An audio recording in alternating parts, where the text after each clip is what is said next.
probably should have got this water payout.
If you guys are just joining us here on Fox 5 Live, you're watching the Pope arrive in Portugal. This is all happening right now as you watch it. He's there for multiple different reasons, including meeting with the president there in Portugal. And also, he will be making two children saints. These are poor shepherd children from the early 20th century who purportedly saw the Virgin Mary nearly 100 years ago, actually 100 years ago, in 1917. So he's there for a very special reason, to canonize these two children, and then also to meet with some of the officials and the leaders and the president. And you can see sort of a fanfare ceremony here as he arrives on the Alitalia flight. The school children there, and just lots of Portuguese officials and soldiers as well. Let's take a look at this.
Esperas um bocadinho, depois.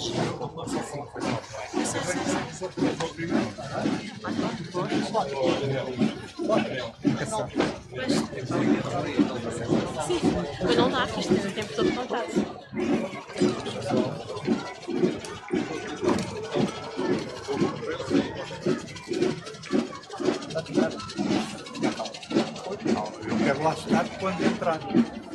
off to the fun.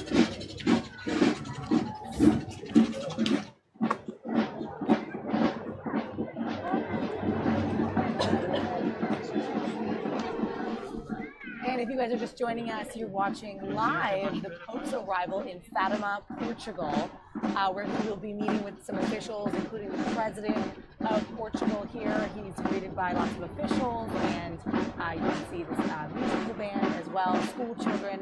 The whole event is supposed to draw about 1 million people, and the Pope will be himself canonizing 3 children who were said to have seen the Virgin Mary 100 years ago in 1917. So once again, this is Fatima, Portugal, and everything will be taking place at Our Lady of Fatima Catholic Church, a shrine in this town in Portugal. Let's see how long we have this feed, this live feed coming in from the Pope's arrival, and then we'll bring it back to me in the studio.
Just a gorgeous shot here of this shrine, this church, Our Lady of Fatima in Fatima, Portugal, is what you're seeing in the lower right corner of your screen. The Pope has just arrived, and he is there to make saints of 4 shepherd children who 100 years ago saw the Virgin Mary in visions. That was in 1917. So a little bit of history there, and that's what we're watching live as we get this feed in. We saw Alitalia airline come down onto the runway there, and the Pope exited, greeted by fans and fanfare and music and ceremony. And we're going to watch this just for a little bit to see. About 1 million people are expected to be gathered here. That was that aerial shot that you saw of people coming from all over to watch the Pope canonize these children. in what is sure to be a Catholic ritual that many people there can resonate with. If you're just joining us, you're watching Fox 5 Live. I'm Molly in the Washington, D.C. digital newsroom, and we have our IT guy coming in right now. Actually, this is a little segment I like to call the IT guy. A little 15 minutes of fame here. He's coming in here to check it out. Yeah, you can move along. But that's what you're watching, guys. We're going to bring it back up full screen, and we'll be back with you in a moment.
All right, guys, if you're joining us, you're watching Fox 5 Live out of Washington, D.C., and we're bringing you live footage of stuff that's happening all over the world, including right here, right now. The Pope has just arrived in Fatima, Portugal. And if you know a little bit about the background of this, it's a small town in Portugal where they're expected to have 1 million people, if not more, gather around for his arrival. He's going to canonize or make saints of 3 or 4, I believe, school children who 100 years ago said they saw the Virgin Mary in visions.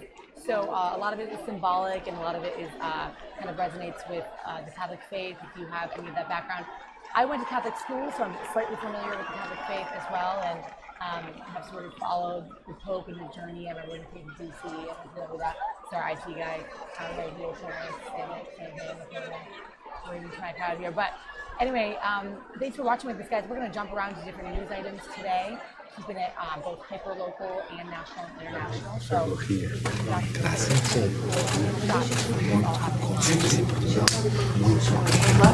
Vamos, se for.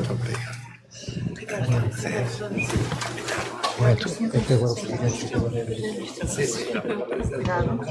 Vamos, por favor. Vamos rápido, por favor.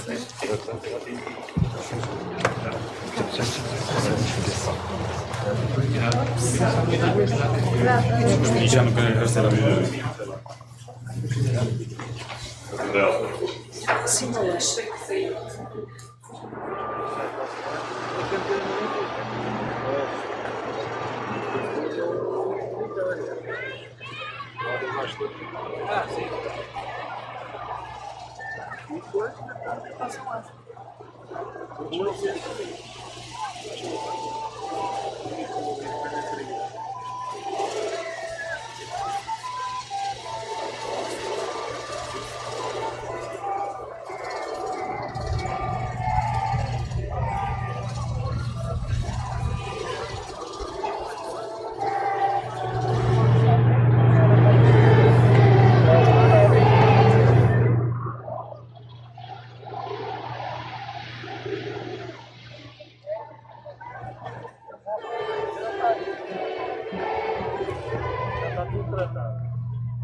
Tá, vamos embora. Para trás, cuidado, cuidado, cuidado.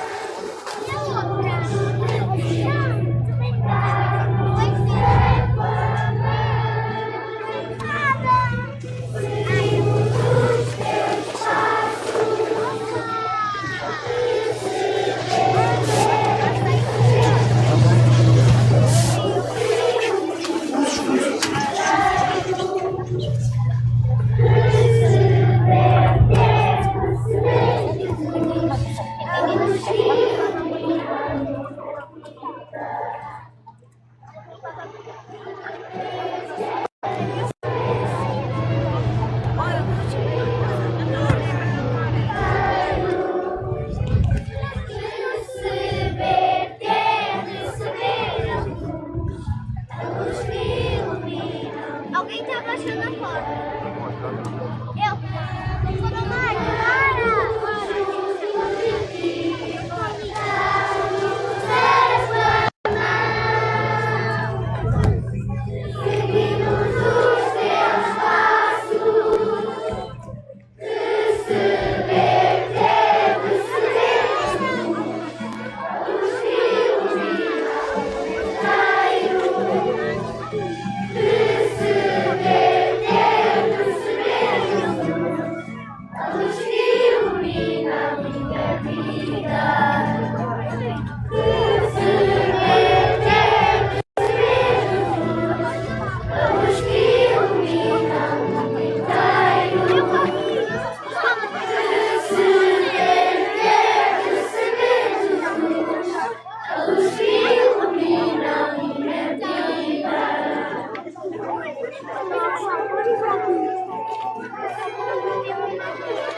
you're watching the Pope arrive here in Portugal. This is all live video that we're getting in from overseas, over in Europe. I also have Michelle Obama, actually, former First Lady, is speaking right now in Washington, D.C. We're going to try to find that for you guys and bring it over as well.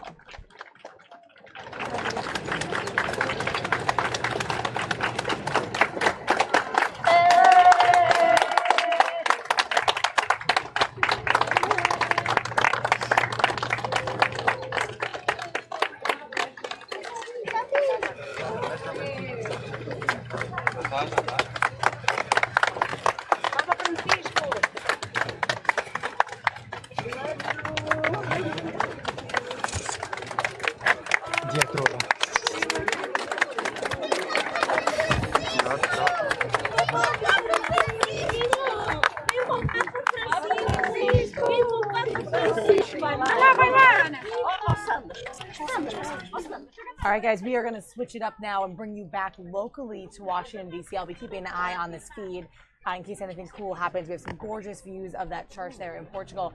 So back over to D.C. Right here, right now, the former First Lady, Michelle Obama, is speaking at a annual youth nutrition conference here in Washington. I'm not sure of the precise location in Washington, but she is there. Also billed to speak is supermodel Cindy Crawford and actress Gabrielle Union will be there. So here's Michelle right now. Conversation with Jim Gavin, just briefly, just checking in on things. And the PHA was probably the smartest thing that we've done out of the White House. You know, helping to build an outside nonprofit organization that depoliticizes this work and can work hand in hand with the private sector and the public sector and build partnerships in a positive way. And the fact that this summit is the biggest and most successful, I mean, it does make me proud, because this is, having the PHA means that this work moves beyond politics. You know, yes, I'm involved and I will continue to be involved, not because I was the First Lady, but because I care about this issue and it's not going away. But the reason why we'll be able to continue to make progress is because of the people in this room and the people who have continued to push and to march and to continue to make commitments to corporations that are doing this outside of sometimes even their own business interests, but they're learning that it is within their business interests. Leading in that way, this is smart. This is how change happens, again, because you can't always count on the government, right? We'd like to, but you can't always. That's why we've always talked about it. Government can't solve this alone. You know, corporations have to come to the table, nonprofits, parents, schools, educators. This is all our fight. And the PHA is leading in such an amazing way. So this is another thing that I think I'm probably very proud of when it comes to Let's Move. I'm also proud of the fact that there has been a culture shift.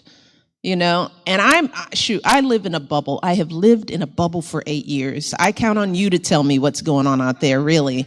And I'm trying to get back out there. But from what I can tell, things have changed in the last 8 years. You know, the products in our stores, even how things are placed. I can tell in the commercials and how people market food differently. That's why the companies are responding, because consumers, you all, the parents, have started changing your behaviors. And one of the things we said at the outset is that if you change, the market will follow you, you know? And that has happened in many ways. Not, you know, perfectly, not seamlessly, but I'm proud of the fact that people are reading more labels and they're more thoughtful about this. And this is something top of mind, that they're not taking for granted how they feed their families, you know, and people are thinking about movement. That's huge. That's where change really happens. And that, you know, I can't take credit for that. I think Let's Move has been a potential catalyst, but a lot of that are regular folks. You know, folks in this room and folks outside who are hearing these messages, and they're making the necessary changes. And I think that that's amazing. I'm going to just have to say that you've been the single biggest force on public health that people who've been working on this for a long time have ever had, and your leadership has led to transformative impact. So I respectfully disagree. Yeah.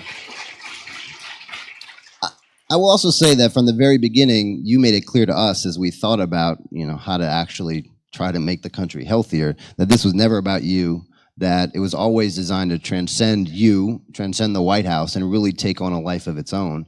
And we structured it like that. And it's been pretty powerful to see people just taking up the call and all kinds. I mean, everywhere you go, there's somebody who started some class somewhere. They're doing some project in a church. They're going to walking clubs. It's been pretty remarkable. It's just everywhere. Not just here in the United States, but internationally. When I was First Lady, anytime I would meet a spouse of the leader of another country, this would be the first thing that they would want to talk about. And they would compare what they were doing, what the schools were doing in their countries versus what we were doing here. So this is something that I think the United States can say we've been leading on for quite some time, and I think we should continue to be a leader in this area. I think that we'll look back on this in generations to come, and we'll be grateful that we stopped this trend, that we started now, so that the kids born today are thinking about these issues completely differently. And you can change things in a generation. I mean, we got in this mess in a generation. Because if you think about it, I've always talked about it. We didn't grow up this way. I know I didn't, and we were poor folks, right? But you always had a vegetable. I had a grandmother that would serve peas with hamburgers, which was like, no, Grandma. It's hamburgers and French fries, not hamburgers and peas. But she would have peas in a salad, I mean, my mother grew up with Victory Gardens. That's where they got their fresh produce. My father talked about the vegetable truck that would drive around the neighborhood. I mean, vegetables were some of the cheapest, easiest foods to prepare. Greens and beans. We were eating healthy, and people were moving, and you didn't go out to dinner. Here we're just watching, just joining us, it's Michelle Obama in Washington, D.C. right here, in one of her first, if not the first speaking engagement that she's had since holding position as First Lady. I'm going to jump around just to some cool news items that are happening. We have a few feeds coming in, so stay with us for additional news. First, let's jump over. This is crazy, guys. Footage from NASA all the way up in space here. This is the ISS 51 expedition. It's an International Space Station feed. We've been getting this a little bit throughout the weeks and months. NASA live streams their TV, and sometimes they'll flash it back to headquarters in Houston. They have a lot to say. Sometimes there's some sound on this to give us a little more information. Sometimes not. There it is. Sometimes just to hear these voices and to see what they're doing up there, it's fascinating. So if you're a space person, this is for you guys. Pretty cool stuff. Okay, copy, Two Fish. Great work. You can make your way to the small ORU bag that has the forward shields in it. Copy that.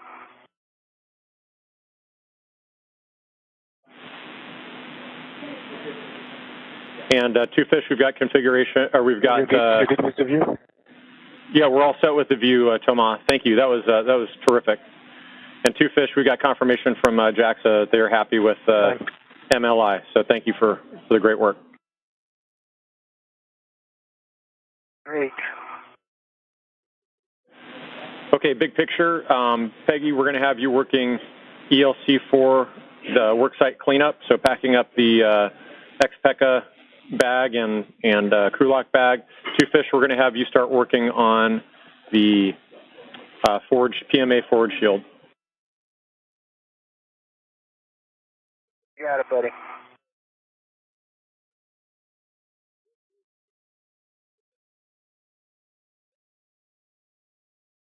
This is Mission Control Houston at the 2-hour, 49-minute mark into today's spacewalk. If you recall, at the beginning of this spacewalk, it was called an abbreviated EVA due to the fact that we got off to a late start and both suits were expending battery power because of the loss of one of the service and cooling umbilicals in the airlock during the pre-spacewalk preparations for Whitson and Fisher due to a water leak. Had nothing to do with any of the suits, which are functioning perfectly to this point. But the loss of one of those service and cooling umbilicals caused Whitson and Fisher to have to swap the use of the remaining SCU and thus expended some of their battery power reserve. So at the beginning of the spacewalk, it looked like we were going to be confined to a 4-hour spacewalk. We still are looking at about a 4-hour, 15-minute spacewalk in that neighborhood. We'll keep you posted on ultimate duration as we move closer to the end of today's activities. However, Whitson and Fisher have been moving along in rapid fashion with all of their work. They completed the replacement of a carrier avionics box, an express carrier avionics box for the S3 truss of the International Space Station that routes telemetry for experiments inside the International Outpost. Peggy Whitson was able to install a terminator cap to restore insight into a data path to the alpha magnetic spectrometer that will enable engineers to evaluate future maintenance work for the cooling system on that cosmic ray detector. Jack Fisher was able to complete the repair of a small piece of insulation at a connecting point on the Japanese robotic arm. All of that work having been successfully completed. And now at the 2-hour, 51-minute mark, 2-hour, 51-minute mark into today's spacewalk, Jack Fisher will press ahead with at least the start of the installation of a shield along the forward portion of pressurized mating adapter number 3. If you recall, PMA-3 was robotically relocated from the port side of the Tranquility module to the zenith or space-facing side of the Harmony module back on March 26th. 4 days later, Whitson and Shane Kimbrough during Expedition 50 hooked up electrical and data connections between PMA-3 and the Harmony module. It is to PMA-3 that the next international docking adapter will be installed once it is delivered to the station on a future SpaceX Dragon resupply flight. With the PMA-3, if you will, pressurized. All right, guys, we're coming back to myself in the studio here with Terrence, our IT guy, helping me out today. Happy Friday. It's May 12th, Friday. Thanks for joining us today on our stream. We're going to just bring you around to some cool stuff that's happening today. And we also have a special guest coming into studio today, Lindsay Watts, our reporter. She'll be telling us about more of a hyper-local news story that's happening around one of the counties nearby in Maryland, Prince George's County. We're dealing with some misconduct with teachers in the schooling system there. I'll give you a little summary of that, and then we'll have her in here to tell us the updates on that story and what's going on in the school system there. So some pretty interesting stuff if that is relevant to you guys, if you're local at all or interested. Let us know what you are up to, where you're watching from, if you're joining us. And we are going to go back to Portugal now. This continued feed of the Pope arriving in Portugal. And this is actually the 100th anniversary of a tale that helped shape the course of 20th century Christianity, or Catholicism, rather. And it has to do with the viewing of apparitions by 3 illiterate children 100 years ago. And the Pope is arriving here in Portugal to canonize them. Check it out.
crowd. Don't see too much action here, but before we were seeing a lot of ceremony, a lot of music as he came off his flight. Looks like they jumped to another outside shot. Here it comes. Lots of fanfare here with the arrival of the Pope here in Fatima, Portugal. We'll be visiting the Our Lady of Fatima shrine there. Like I was saying earlier, to recognize these children who reportedly saw the Virgin Mary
about 6 hours, I believe, ahead of Mexican time. So this is more like an evening mass, or not mass, but arrival for the Pope, and you can see sort of the political arrangement as he goes there in the town of Portugal. It's kind of cool to see the joining us. We saw the airline Alitalia flight land, and the Pope exited out. Obviously, a big ceremony here for the Pope that we're getting here live from Portugal. If you're enjoying our feed, guys, if you're just joining us, we're here in Washington, D.C. Some live events that are moving breaking the trends on the lunch hour. So continue to enjoy our feed and let us know what you think of it in the chat box. Viva Papa!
Viva Papa Francisco! Papa! Viva Papa!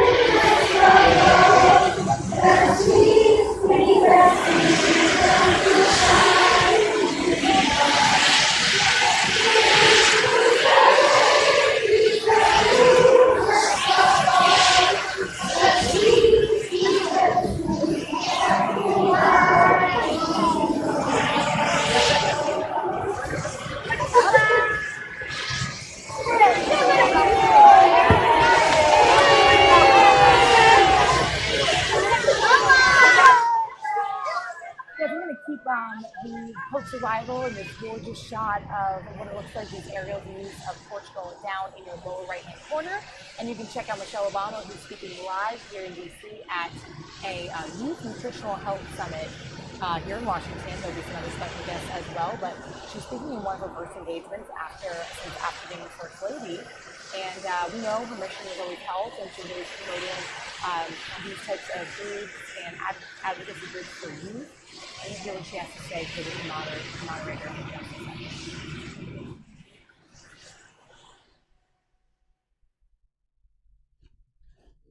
Right. Okay, so it feels like you've been gone for a long time. No, it doesn't. Turns out, though, it's only been like 100 and a few days. That's right. So, I know you're probably still figuring some things out. Everybody wants to know, like, what's the plan? What's the plan? But how are you thinking about the future? Because, on this issue particularly, we're seeing a lot of progress. Rates have started to come down for the first time. So how are you thinking about your future on this? Well, that's what we're going to spend this next year doing. I mean, we're not gone. We're just breathing. We're just breathing, y'all, okay? Let us breathe. So as I said at the outset, we've got to get our new lives set up, and that takes some effort, getting offices set up and establishing a new household, making sure our kids are good. I got one kid going to college and another one just being 16. Thank you. So there's still parenting in life and all that good stuff. As I mentioned, we have the Presidential Center, and there are big hopes and dreams for that. We're very excited about the potential that the center can have, not just on the south side of Chicago, but in the country and in the world. And it will be a platform for the issues that Barack and I care most about, including nutrition, health, and all that good stuff. But I'm approaching the next chapter the way I approached this last chapter. I want to be strategic. I want to take time to get to understand what this new platform is. I mean, I am a former First Lady. Well, what does that mean? And, where are the needs, where are the gaps, how do I make sure that I'm not redundant, that I don't supplant work that's there. You know, that takes some time to figure out. We didn't launch Let's Move 100 days in. All right, guys, I'm going to make a switch really quick. We have some other stuff coming up that's happening live. Take a look at this. Guess who's speaking right now at commencement at the University of Houston? Yep, it's commencement season, which is the best, right? You get to see a lot of the greatest speakers speaking around the nation during the day at some of the best schools, and including, did you guys know President Trump himself will be speaking at Liberty University this weekend? I'm sure that will be a talker. We'll get that in on Saturday. But look who it is right now at the University of Houston. Arnold Schwarzenegger speaking. Let's give it a listen. With my homework and with tutoring. And then in the evening, my father was there helping me in sports, coaching us in soccer. And in the winter, skiing, sledding, ice skating, ice curling, and all those kind of things. My father taught me about discipline and my love and appreciation for sports. And he gave me my first great advice by saying, whatever you do, Arnold, be useful. So you also read so many times that I decided from one day to the next to become a bodybuilding champion, and I started training 5 hours a day, and then I became the youngest Mr. Universe ever. Well, it is true. But the fact of the matter is it's not the whole story, because if I wouldn't have met a lifeguard at the lake where I grew up, and some bodybuilders that introduced me to weight training, and they taught me the first chin-up on a branch of a tree by that lake, and that eventually introduced me also to a weightlifting club locally, where the coaches taught me about powerlifting and weightlifting and bodybuilding.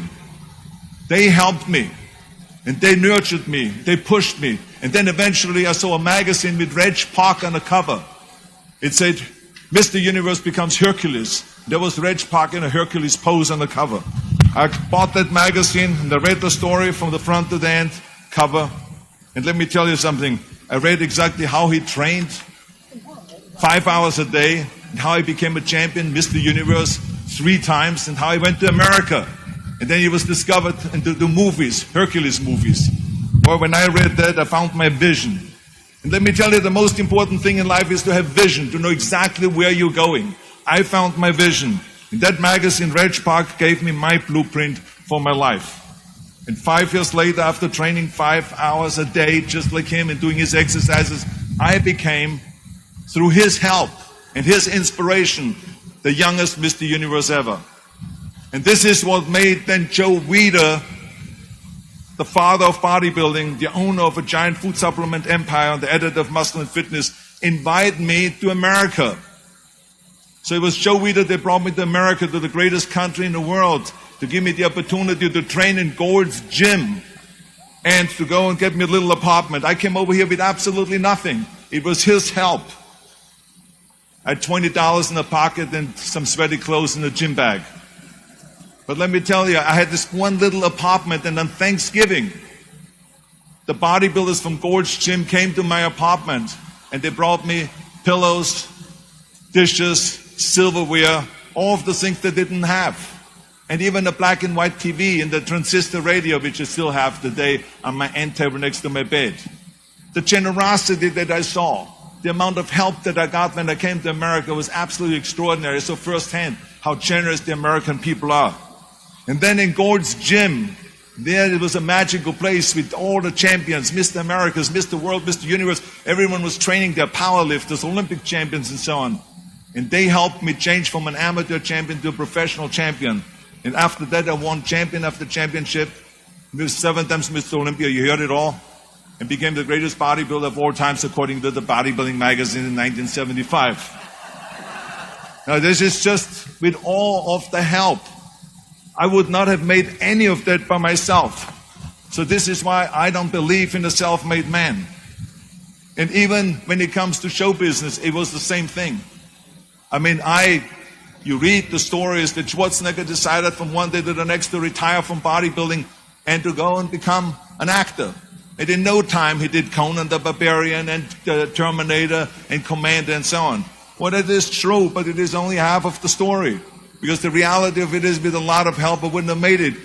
First of all, it would have been fun to make it that easy and to be that easy. But it was very, very difficult to get into the movies. Very difficult. And only because I had help, I could get in. Because in the beginning, every agent, every manager, every studio executive said, you will never become a leading man. Look at your body, you look like a monster. I was upset about that because I trained so hard and for so long, and all of a sudden they call me monsters. But the bottom line is, they said this is the 70s. 20 years ago they did Hercules movies. Today the little guys are in. Dustin Hoffman, Al Pacino, Woody Allen. Those are the sex symbols of the 70s. Don't you understand it? I said, oh my God, oy vey. But they even belittled me with my accent. They said, look the way you talk. I have to be very honest. I don't want to offend you, but you give me the creeps with your accent, with that German accent. It's scary.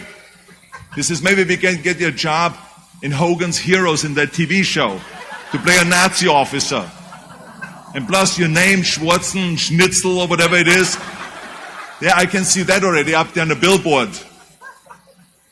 And people running in because of the name. So the bottom line was it was very, very difficult, but only because I decided not to listen to the naysayers, and because I decided to work as hard as I did in bodybuilding, to take acting lessons, to take voice lessons, English lessons, speech lessons, and accent removal lessons.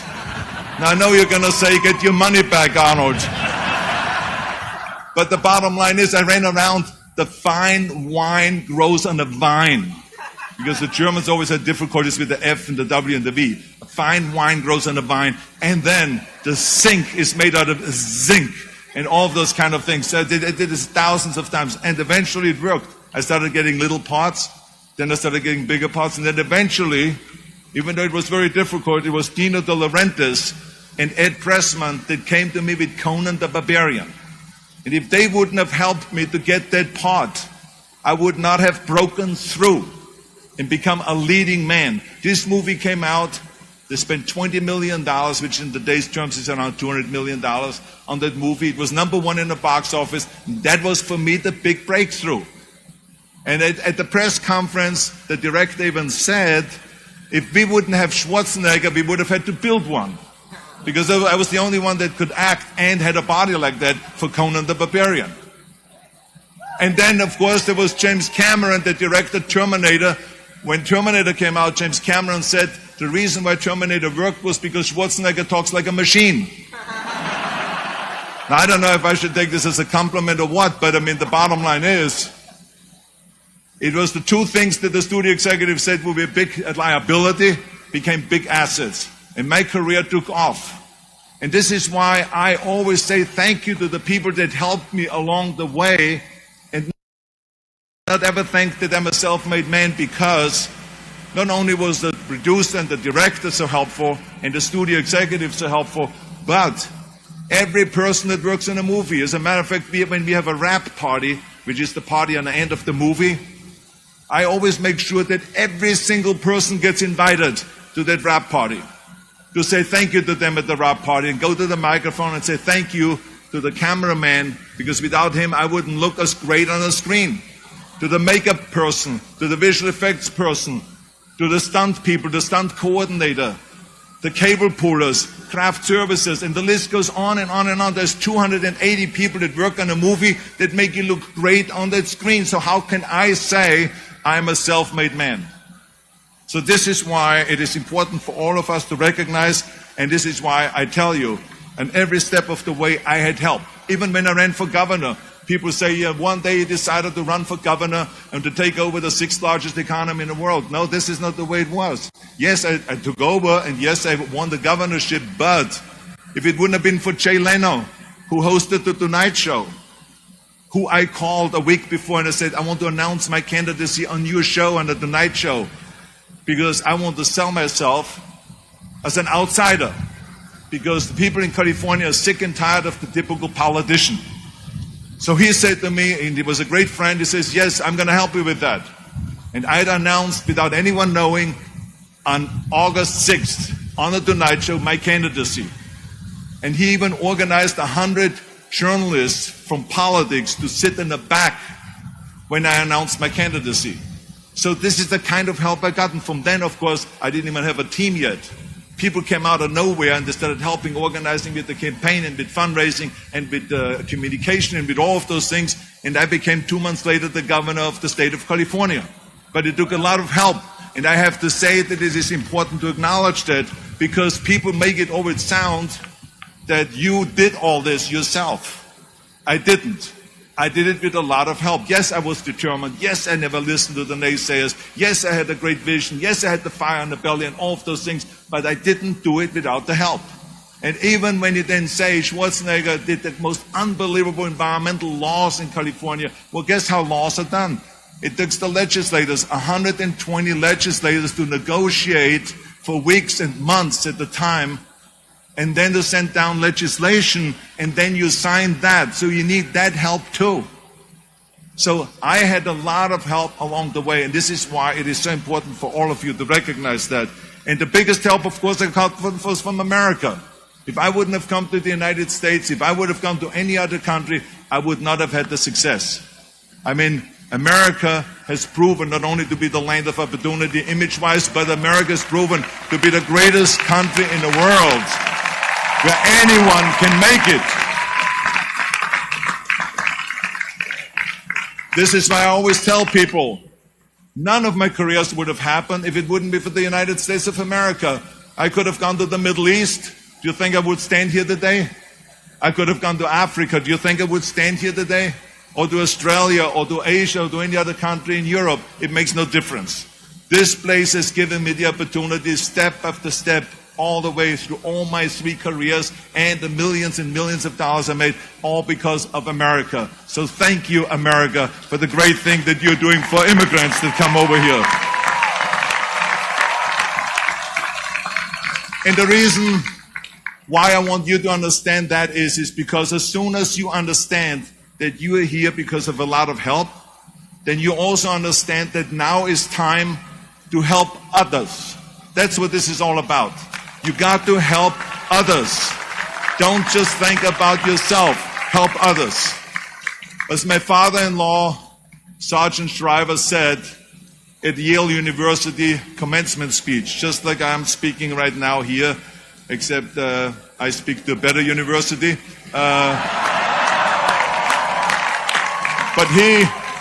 But he said, Sergeant Shriver, so you know, it was the guy that created the Peace Corps, the Job Corps, legal aid to the poor, and all this extraordinary human being under the Johnson and Kennedy administration. And so he said to the students, he said, tear down this mirror. Tear down this mirror that makes you always look at yourself. And you will be able to look beyond this mirror and see the millions of people that need your help. And let me tell you something, when I heard that, it all made sense to me. That we have to go out and help. And this is why I got involved in Special Olympics, to be the international coach of Special Olympics, and then eventually became the chairman of the President's Council on Physical Fitness in Sports. I was appointed by President Bush, my favorite Houstonian, and I should then not say the only one, but Barbara. I should add Barbara because I see them later on. I don't want to leave out Barbara here because otherwise she gets really mad. Yeah. So anyway, both of them. And then I traveled through all 50 states to promote health and fitness, and then eventually started after-school programs. And now we are in 48 different cities, providing after-school programs for over 100,000 kids and all this. So, I mean, it is, to me, was very important to give back.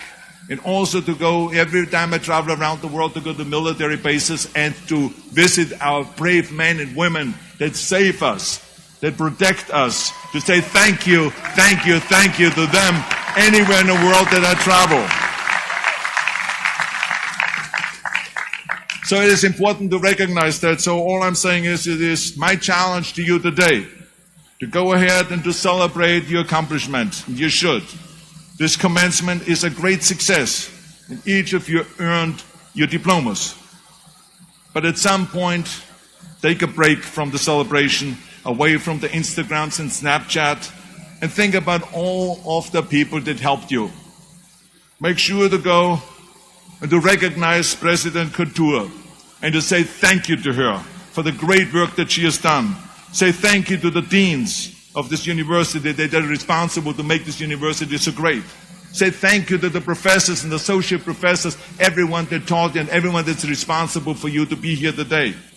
And go to your parents and give them a big, big hug and tell them that you love them and thank you for everything that you have done to get me here today. Do that. And give something back to your community and to your state and to this country. Because remember, in the end, we are not going to be remembered for how much we made, but for how much we have given. Make sure that it is not about me, that it is about we. Turn the me into we. And I guarantee you that you can change the world. Thank you very much, all of you Cougars. Thank you. So Arnold Schwarzenegger in the University of Houston there, he was presenting the commencement. This is live video of this happening. You really can't take your eyes off Arnold. He's so interesting. And all you can do is flash to his movies and remember him speaking in Terminator and Running Man and everything. That's all I was thinking about. But really amazingly, obviously a great speaker, former politician, or naturally a politician, an activist, writer, actor, former bodybuilder, everything. And that accent, he talks about how he grew from such a small, sort of lowly beginnings and grew up further. He made it a little political, talking about immigration in the United States, just briefly, also referencing his father-in-law, Maria Shriver's father, and talking mostly about his message, which is having other people there to help you, referencing people on his movie sets who were all there to make him look good. It wasn't just him and his own skill. So I thought that was pretty interesting.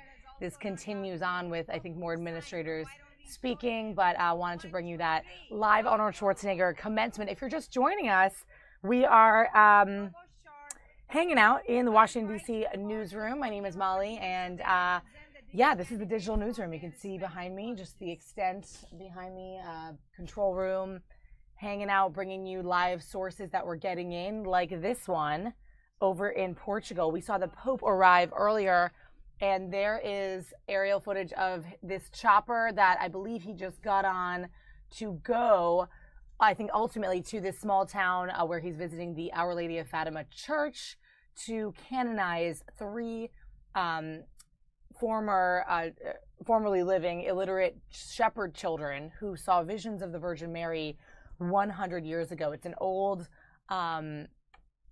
story that essentially is a tale, basically, that helps shape sort of the course of Christianity over there in Europe. And this is that arrival live. So here he is in that chopper, and I believe this aerial footage will follow him to that town, and we'll see what we get of that. In a few minutes, we're going to be bringing in one of our reporters, Lindsay Watts. She's here to talk about more of a hyper-local story, a county nearby to us, Prince George's County, dealing with some abuse and misconduct policies and repercussions of teachers in Prince George's County Public Schools.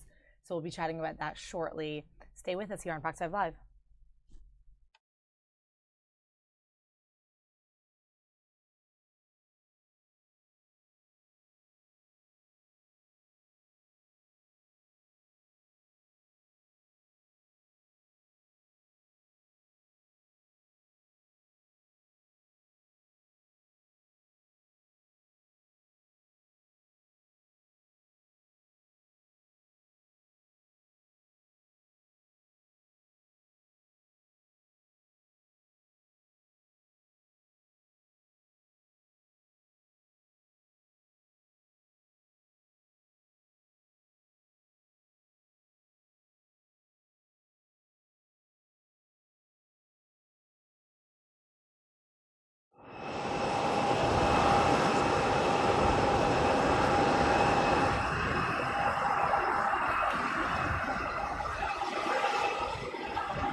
Hey guys, Molly here in the newsroom. So, okay, other stories. There's a lot of other stuff going on. I wanted to just pull some video for you guys.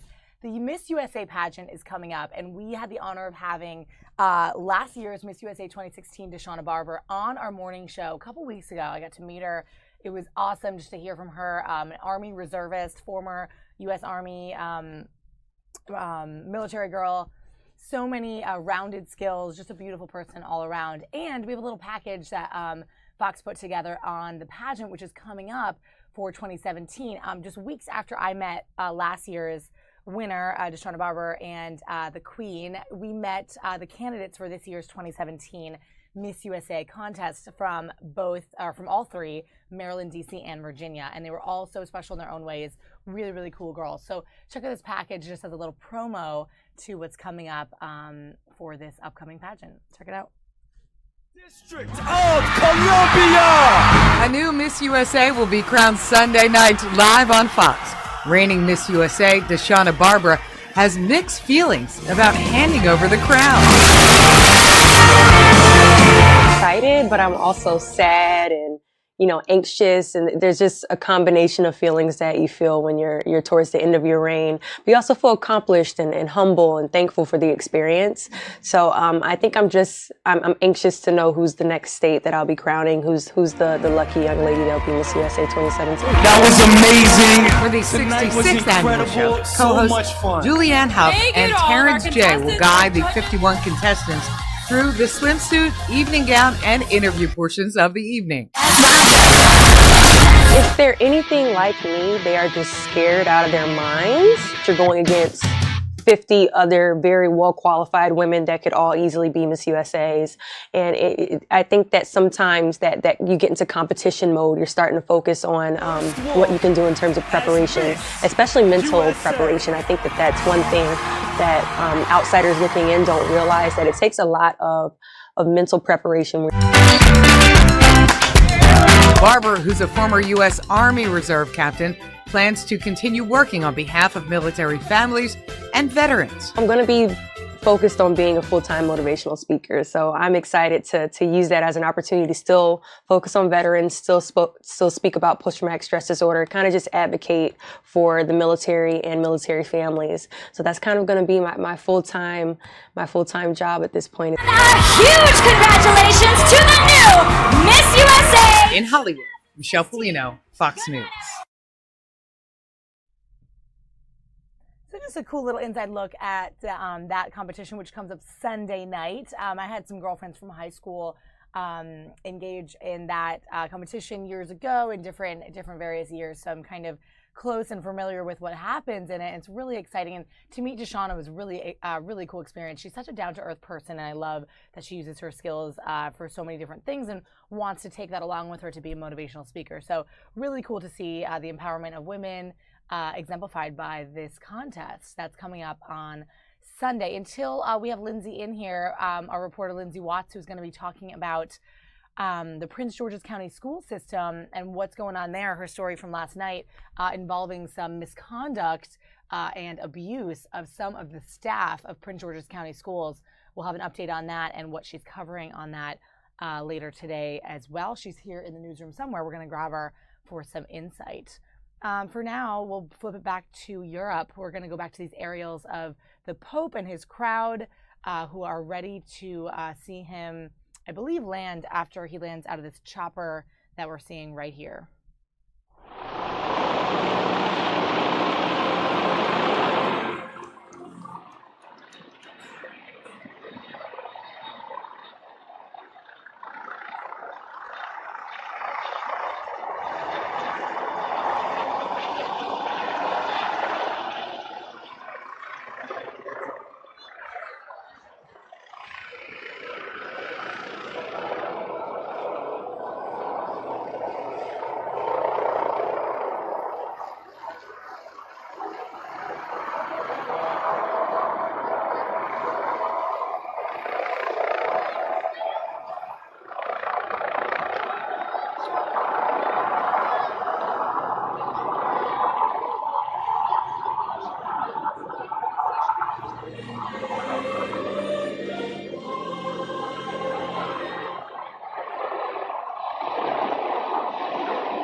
Seja bem-vindo, Papa Francisco.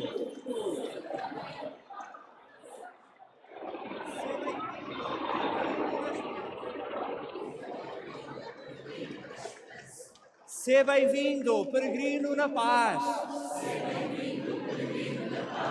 Irmãos e irmãs, cantamos com o coração aberto, dizemos todos. Vai, peregrino na esperança.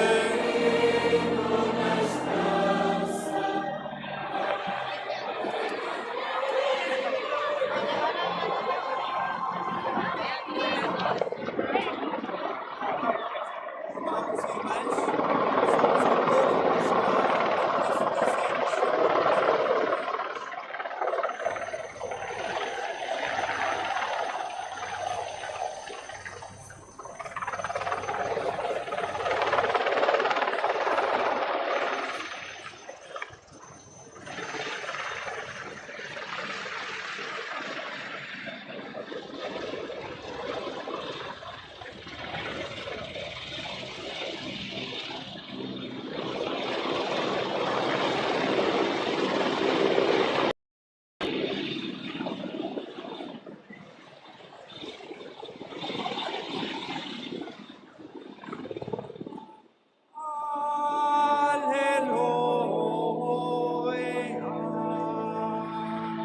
todos.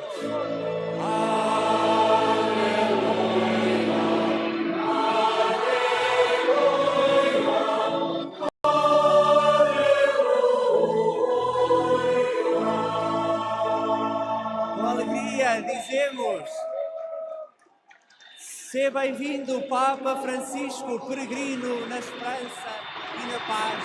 E cantamos, aleluia, cantamos lá.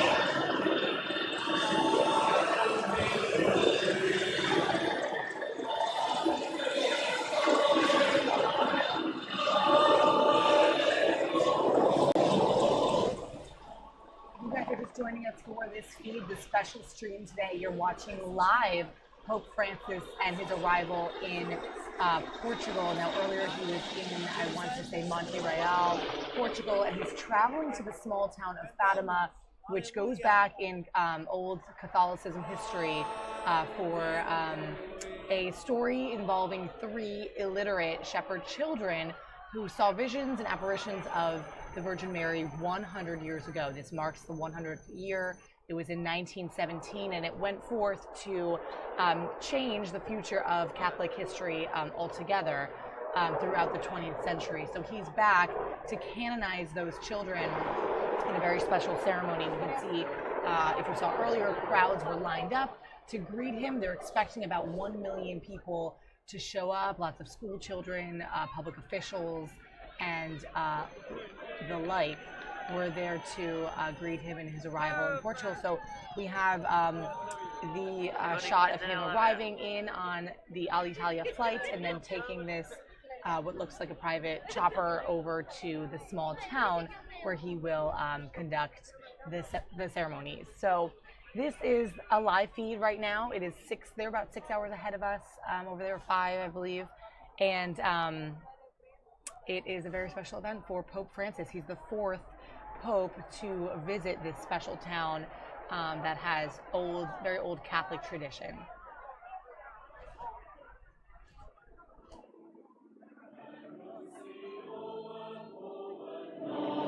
Cantamos todos. Glória.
guys are just joining our stream, thank you for joining us here in Washington, D.C. We're streaming out this live footage, this live video of Pope Francis and his arrival in Portugal. He's arriving to a shrine in the town of Fatima, Portugal, which is known for attracting nearly 5 to 6 million Catholic pilgrims a year. They visit this shrine for prayer and for healing every year, and this is a very special visit for the Pope himself. He'll be canonizing 3 children from ages past, from the year 1917, who were said to have seen visions of the Virgin Mary way back then, beginning of the 20th century. So it's sort of spelled out a long Catholic history throughout the 20th century, that tale of this vision of these apparitions. And now the Pope arrives, greeted by soldiers and public officials and school children. It's expected that about 1 million people will be there to greet the Pope. And this is what you're watching, this live feed. Thanks so much for joining us. Let us know what you think, and feel free to chat along with us on our stream on the right-hand corner of your screen. Also, if you like our stream, you want to see when we bring in the live video for you, click subscribe on the button that you see on your screen so you can see when we're live. Thanks for watching, guys. We'll check back in a little bit.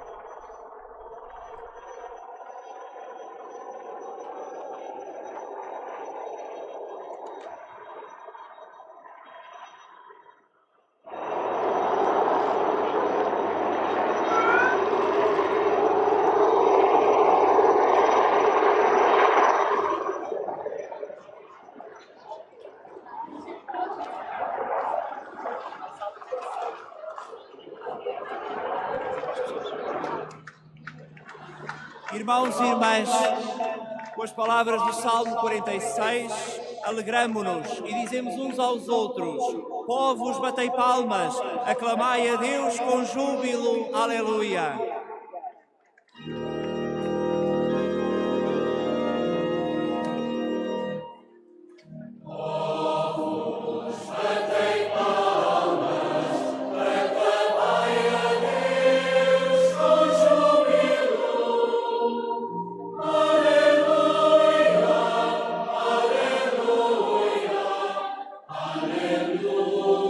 Cantamos nós agora, cantamos todos com alegria, cantamos.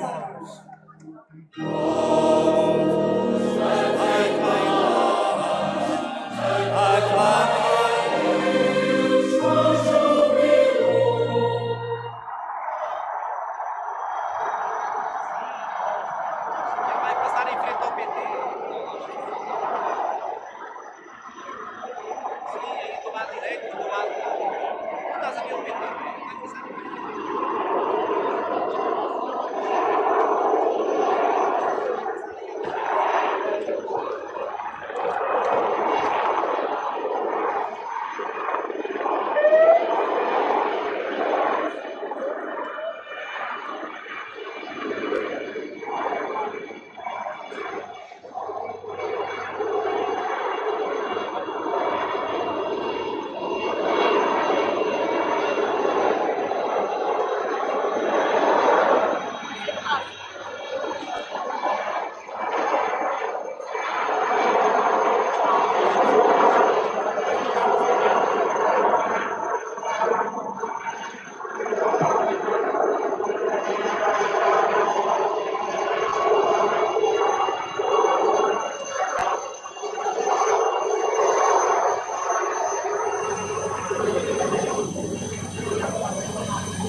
looks like our feed just cut right to the White House press briefing room. It's just immediate. So just so you know, whenever you watch raw video like that, it has the potential to cut. We are going to be going to the White House press briefing. I was told it was at about 1:30, but it's possible that it got moved up today. I'm going to check in on that and see if we can return to our feed of the Pope. But we hope you're enjoying our stream. Let us know what you think in the chat box. My name is Molly in Washington, D.C. Happy Friday, everyone. It's May 12th. We are hanging out in the D.C. Digital Newsroom, trying to bring you some cool live events that are happening. Anything trending, anything breaking, we will bring it to you here. So let us know what you think. Chat with us and let us know where you're watching from. Looks like I just got the feedback, jumping back over to Portugal, where we have this live shot of the Pope arriving in Portugal. We're going to make sure we keep an eye on this White House press briefing room that is coming up shortly. Lots of talk in Washington about so many things this week. Firing of James Comey, new information, and an honoring of Attorney General Jeff Sessions this morning.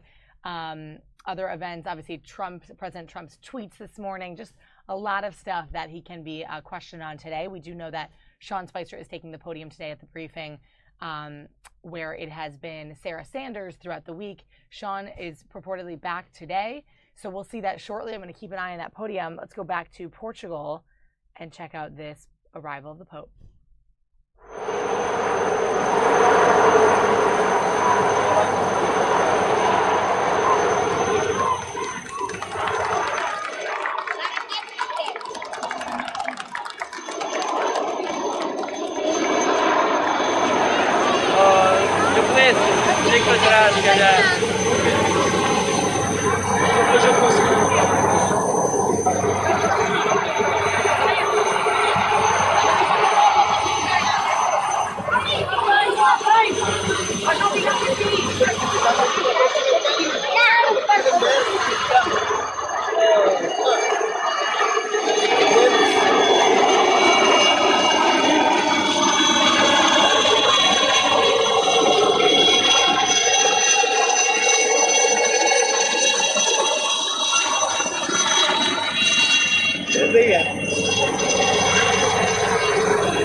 crowds that are here to greet him as he travels to the shrine at Our Lady of Fatima Church, Catholic Church in that small town in Portugal. He is there to make saints of three shepherd children who are famous from Catholic history and a tale that one ordinary and special local ceremony here to get there. Traveling first by commercial jet, Alcalá, down to Portugal, and travel by chopper, and now by car procession as he goes down to the shrine.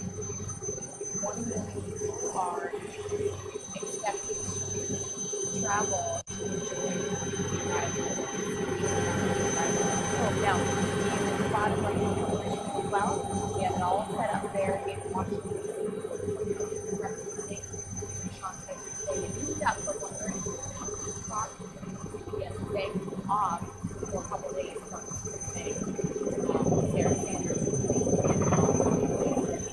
Secretary South, how he answered questions like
Guys, thanks for joining us here on Fox 5 Live. I'm Molly, and you are watching the Pope arrive in Portugal for a special ceremony. If you've been watching along with us, you've seen throughout the morning, we've had aerial footage of his arrival throughout every sort of portion of his journey down to this town, this shrine called Our Lady of Fatima Shrine, or Catholic Church. And also concurrently, you see the White House press briefing podium. That's because we are going to flash over there when that starts. When we see the reporters kind of start to filter in, we know it's starting. And Sean Spicer is back today, so if you guys have been following the craziness of politics and the White House news, that's what he'll be talking about. He'll first start out with giving a briefing on the president's schedule, and then we'll take questions and answers from the reporters there at the briefing. And then right below my face here continues coverage of the Pope and his journey and his arrival and now journey.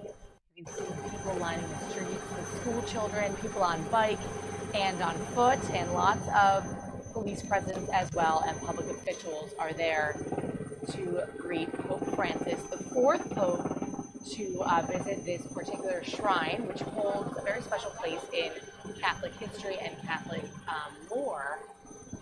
100 years ago, in 1917, 3 children were said to have seen visions of the Virgin Mary. Those children now, those poor, what's written about them is that they were poor, illiterate shepherd children, will be canonized by the Pope on this visit. So that's what you're watching right here as he makes this continued journey down to that shrine. There was not an official number given for the number of people that were gathered or going to, or expected to be gathered to visit, to greet him on this visit, but they're saying about 1 million, if it were to be estimated, are expected. And then down at the bottom of your screen, you can see there, we'll bring that full screen for you when we have it. The White House press briefing is coming up next from Washington, D.C. This is all live, unedited video for you guys to enjoy. Just a live stream of news throughout your midday lunch break. Let me know what you're thinking about and what you're watching, where you're watching from in our chat box here on YouTube. Thanks for watching, guys. We'll check in a few.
right, guys, as we wait for this White House press briefing to begin, I'm going to bring the sound down there because we don't have much coming out of that feed from Portugal, but we're waiting for it to start. You can see reporters getting ready.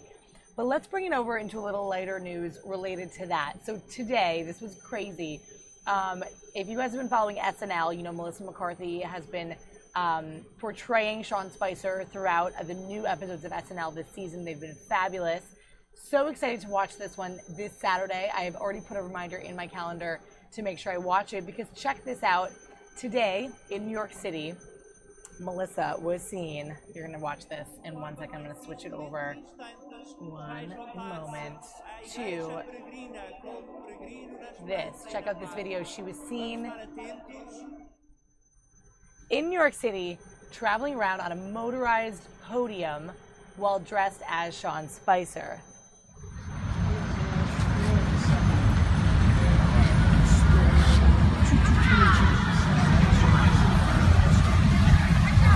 People say this presumably was a sequence for what will air this Saturday on SNL, and I really hope it is part of it. I think it's hilarious that this was caught and then it was forwarded around. We grabbed it as a story, and she has, you know, frequently been targeting him for, you know, comedic reasons after his sort of blow-ups on the podium and whatnot. And these are the politicians and the administration is always a target for these SNL jokes. So we'll see what happens this Saturday, and if it's anything out of the ordinary, if she'll do something different, I'm sure we'll see a scene from that, which was caught on camera. I thought that was pretty special.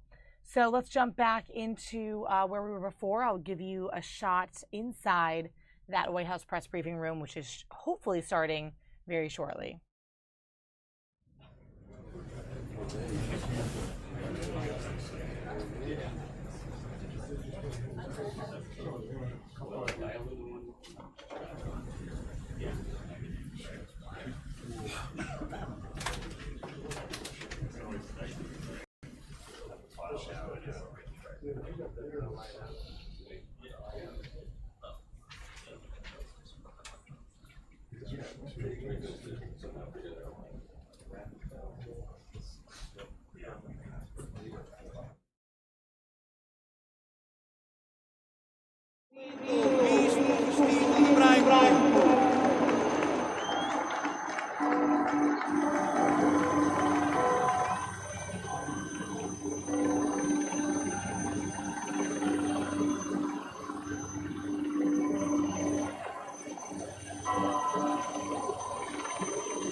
Pope Francis here, the fourth Pope to visit this particular shrine. You can see the crowds, the streets lined with people, lots of security, public officials, and his personal security as well.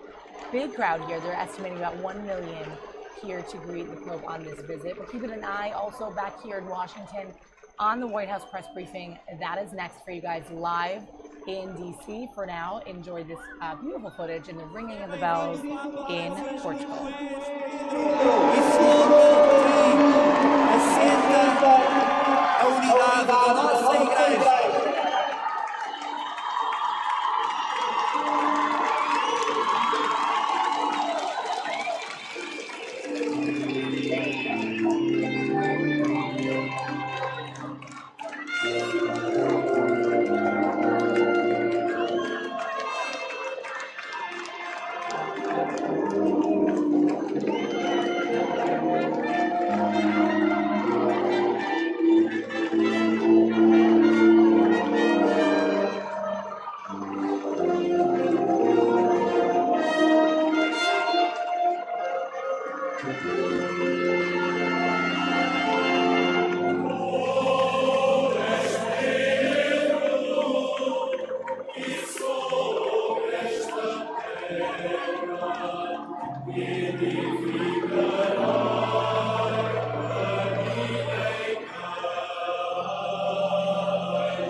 Caros peregrinos, façamos-nos peregrinos com o Santo Padre. Saúde a Nossa Senhora na Capelinha das Aparições. Acompanhemos o Papa na sua atitude de silêncio e oração.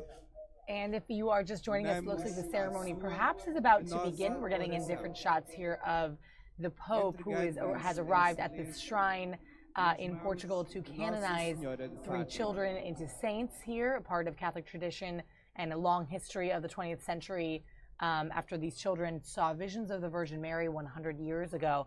Now, in the bottom corner of your screen, also in the right, we have coming up next the White House press briefing. You can see reporters there gathering already, doing some live shots, bringing it back in-house to whatever outlet they work for, taking in the information that they have and preparing for what they'll ask Sean Spicer next. We're going to stay on this arrival of the Pope until we have live that briefing. It looks like it's coming up shortly, just about now. We'll jump over to Washington.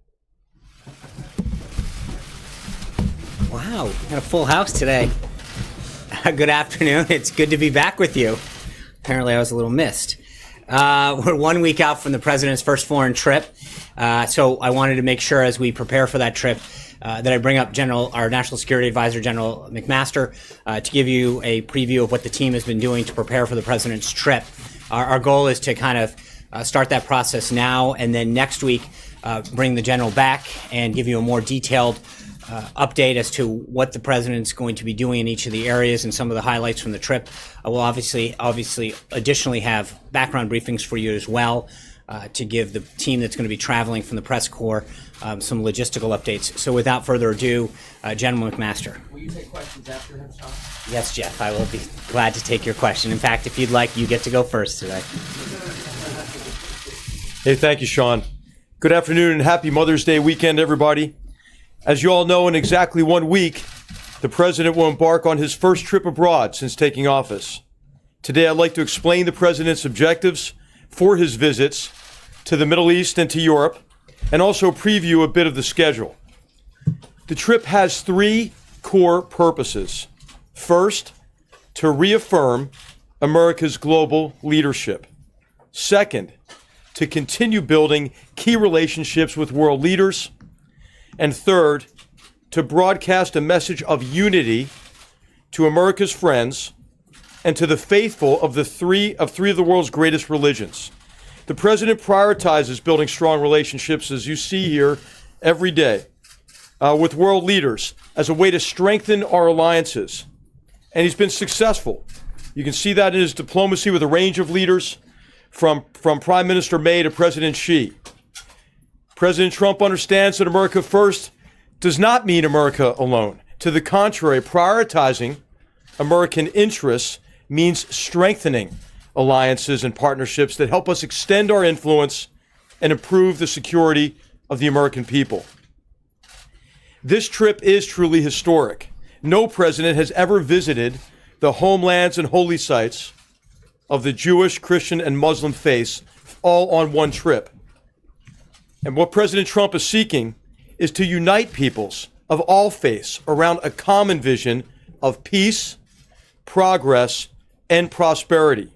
He will bring a message of tolerance and of hope to billions, including to millions of Americans who profess these faiths. The president will focus on what unites us. The president's trip will begin in Saudi Arabia, home to the 2 holiest sites in Islam. He will encourage our Arab and Muslim partners to take bold, new steps to promote peace and to confront those from ISIS to Al-Qaeda to Iran to the Assad regime who perpetuate chaos and violence that has inflicted so much suffering throughout the Muslim world and beyond. He will lead the first steps toward a stronger, more capable, and more robust security partnership with our Gulf, Arab, and Muslim partners.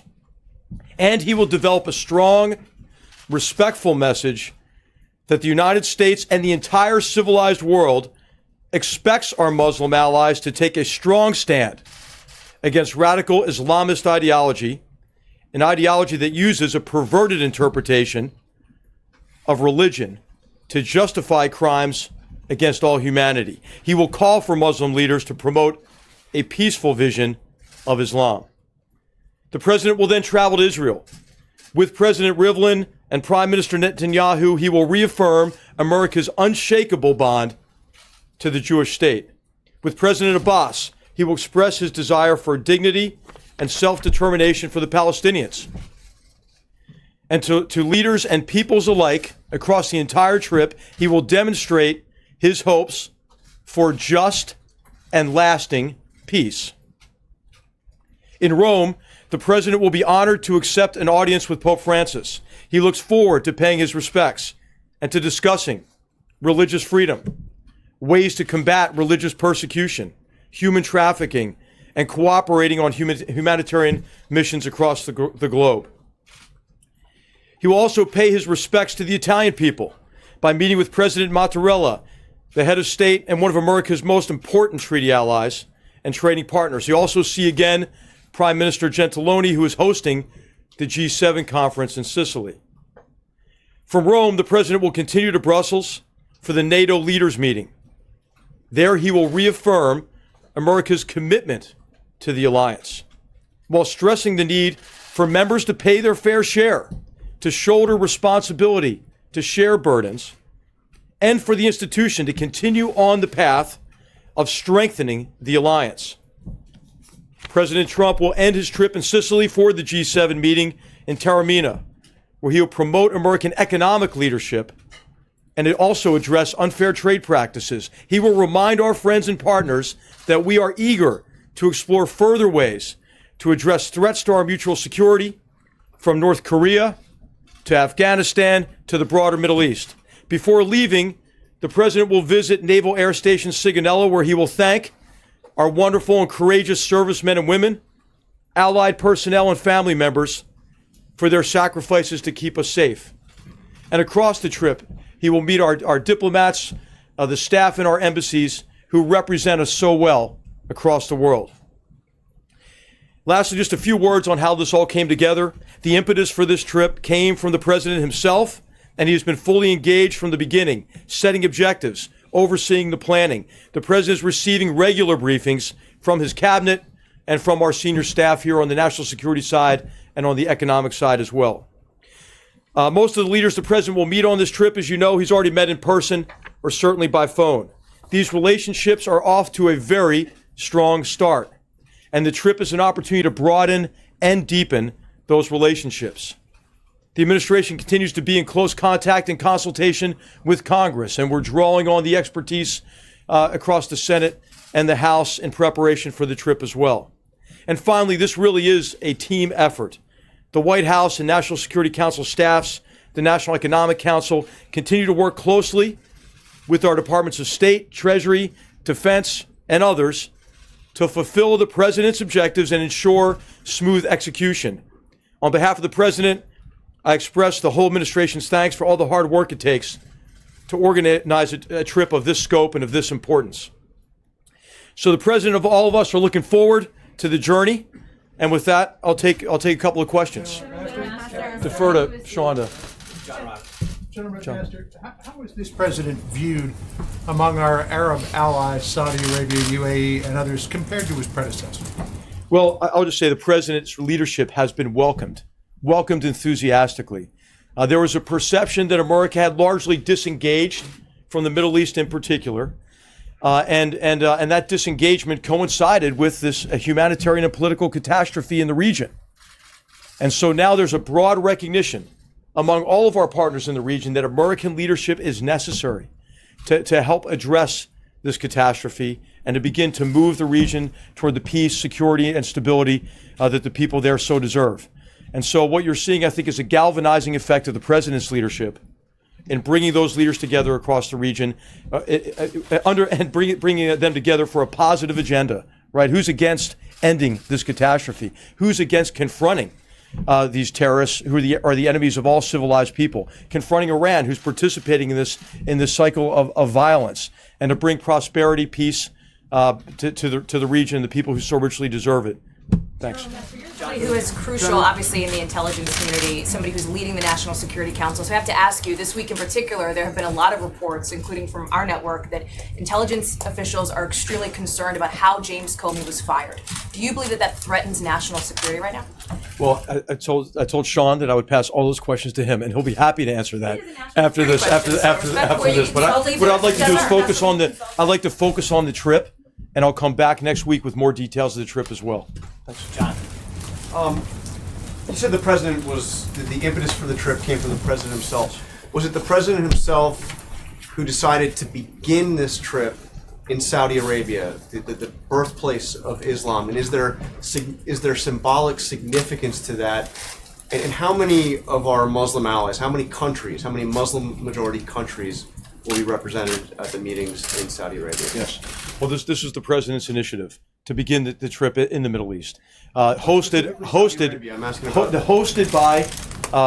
by King Salman and the Kingdom of Saudi Arabia, and the king is going to bring together partners from across the region to meet with the president. So the answer to your question is, and I can answer in more detail next week because it's still coming in, sort of the final attendees, but he'll meet with a broad range of leaders in the Middle East. Of course, most of whom he's met already here, or by phone certainly.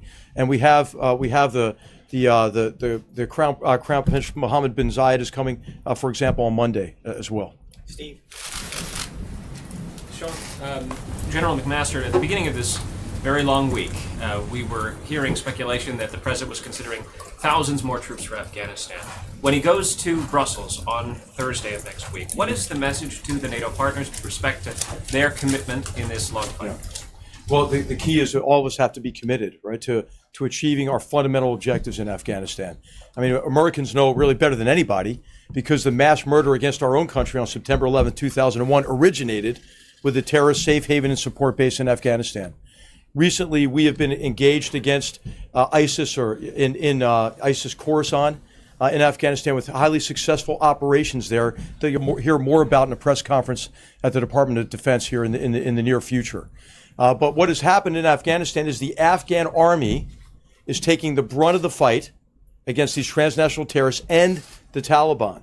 And so we're working with our allies to figure out what more we can do to have a more effective strategy in Afghanistan. What are options we can bring to the president to be more effective in meeting our objectives in Afghanistan?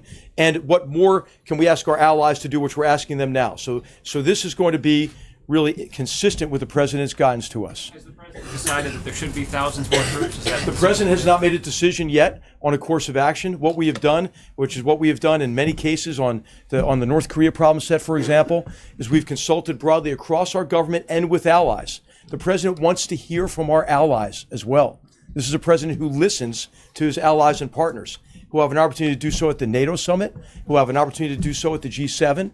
And so what we'll have at the end of this next few weeks here is an opportunity for a much more effective strategy for the problem set in Afghanistan, Pakistan, and the region broadly. Jessica. Thank you, Sean.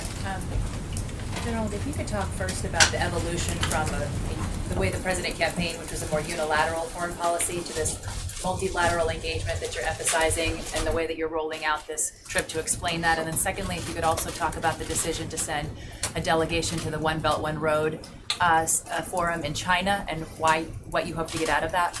Okay. Thank All right. you. So America First never didn't mean America alone ever. I don't think. And so what we have done is advance the president's agenda in national security by strengthening alliances by burden sharing.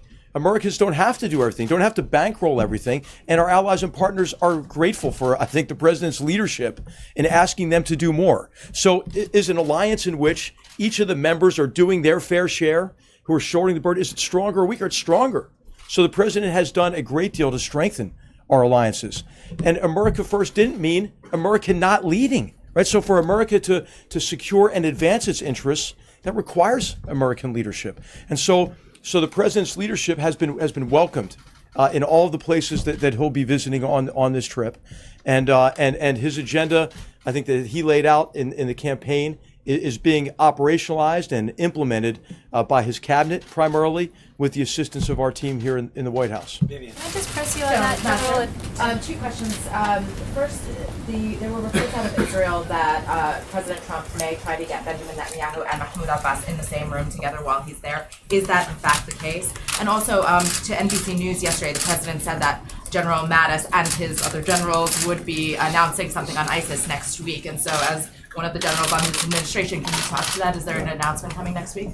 On the first part, it'll be whatever the president wants to do. So a lot of what we do in the National Security Council is try to keep up with the president. So you may have I think there are plans to reach out to both of them to get them together. The final plans aren't set yet. We can comment maybe more about that next week. But it'll obviously be up to the president and those leaders about how he wants to engage with them. But he'll engage with both those leaders there as part of the trip. In terms of the campaign against transnational terrorist organizations and ISIS in particular, the president has asked us to do everything we can to defeat ISIS, and in particular to ensure that we defeat ISIS in this, this so-called caliphate in the terrain that they are endeavoring to hold on to in Syria, Iraq, Afghanistan, and other areas. And what the president has also told us is he doesn't want to telegraph what he's doing tactically day to day. He wants the Department of Defense and our military commanders to be able to execute those campaigns consistent with his guidance, the policy, and the strategy that he's approved. And so what next week will do will be an opportunity for our military leadership to lay out how they are executing the president's guidance, the progress they've made in the campaign, and what remains to be done. And so that's really the emphasis of the press conference next week. Thank you, General.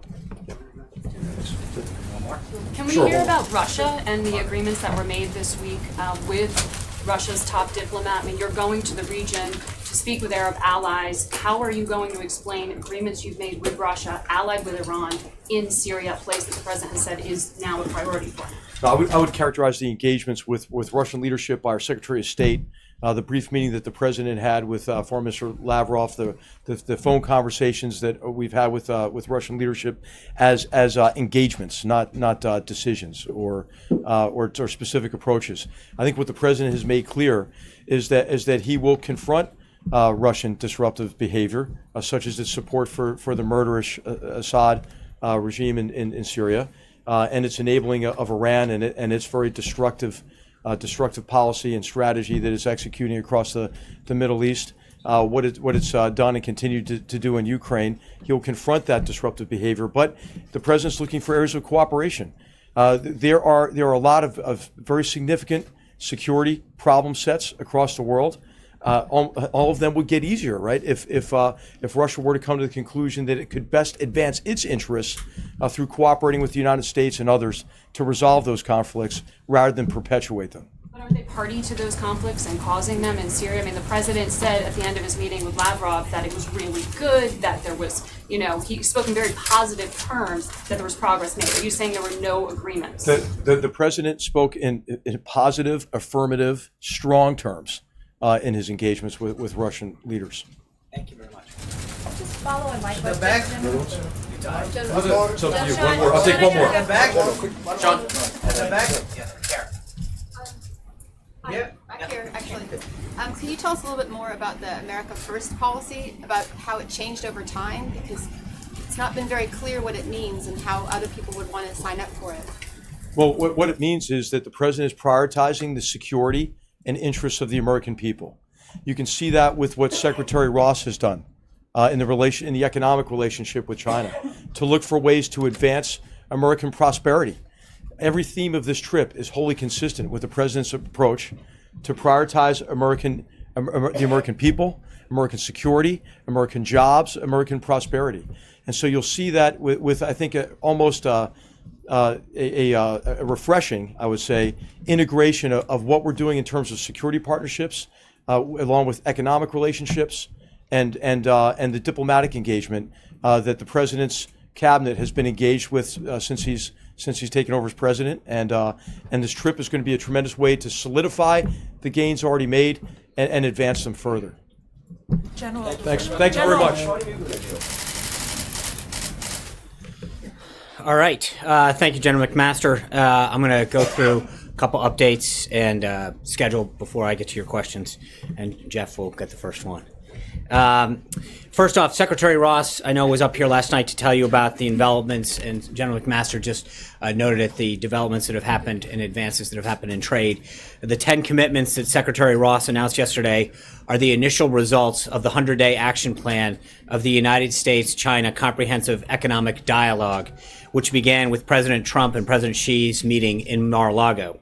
Under the leadership of Secretaries Ross, Mnuchin, and their Chinese counterparts, The United States has negotiated intensively to reach consensus in areas including agricultural trade, financial services, investment, and energy. One of the actions I want to point out in particular sets the stage for China to allow imports of American beef beginning no later than July 16th of this year. It's been 13 years since our cattle producers have been effectively locked out of the Chinese market. China is the second largest beef importer in the world, buying roughly $2.6 billion of beef every year. In a statement last night, the National Cattlemen's Beef Association, the nation's largest association of cattle farmers, said, and I quote, "It's impossible to overstate how beneficial this will be for America's cattle producers and how the Trump administration deserves a lot of credit for getting this achieved," end quote. This announcement came on the same day that Secretary Perdue visited a barge loading facility in the Ohio River and announced that he will appoint the first ever Undersecretary for Trade and Foreign Agriculture Affairs at the U.S. Department of Agriculture. This is further proof of the seriousness of which the administration is approaching the promotion of U.S. agricultural products abroad. And that's just one part of the deal that was reached. Here are some of the other highlights that we have worked with China. 8 pending biotech patents from the United States firms will be evaluated at a meeting of China's National Biosafety Committee by the end of May. We welcome China to receive imported liquefied natural gas, with companies allowed to proceed at any time to negotiate contracts. China will allow foreign-owned financial services firms in China to provide credit rating services and credit investigations. By July 16th, China will issue further guidance to allow American-owned suppliers of electronic payment services to operate in China. And China will allow 2 American financial institutions to issue underwriting and settlement licenses no later than July 16th. As we continue to make progress within the 100-day framework, including discussion of a 1-year plan to solidify action that will benefit both of our countries. Moving on, this morning, Attorney General Sessions issued a memo that restores flexibility to prosecutors so that they can most effectively combat the crisis of illegal drug trafficking that is polluting our cities and destroying our communities and families. This policy was formulated after extensive consultation with the prosecutors that handle these cases each and every day around the country. With these additional options available to them, they now have the leverage they need to get at the root of drug trafficking and the violent crime that surrounds it.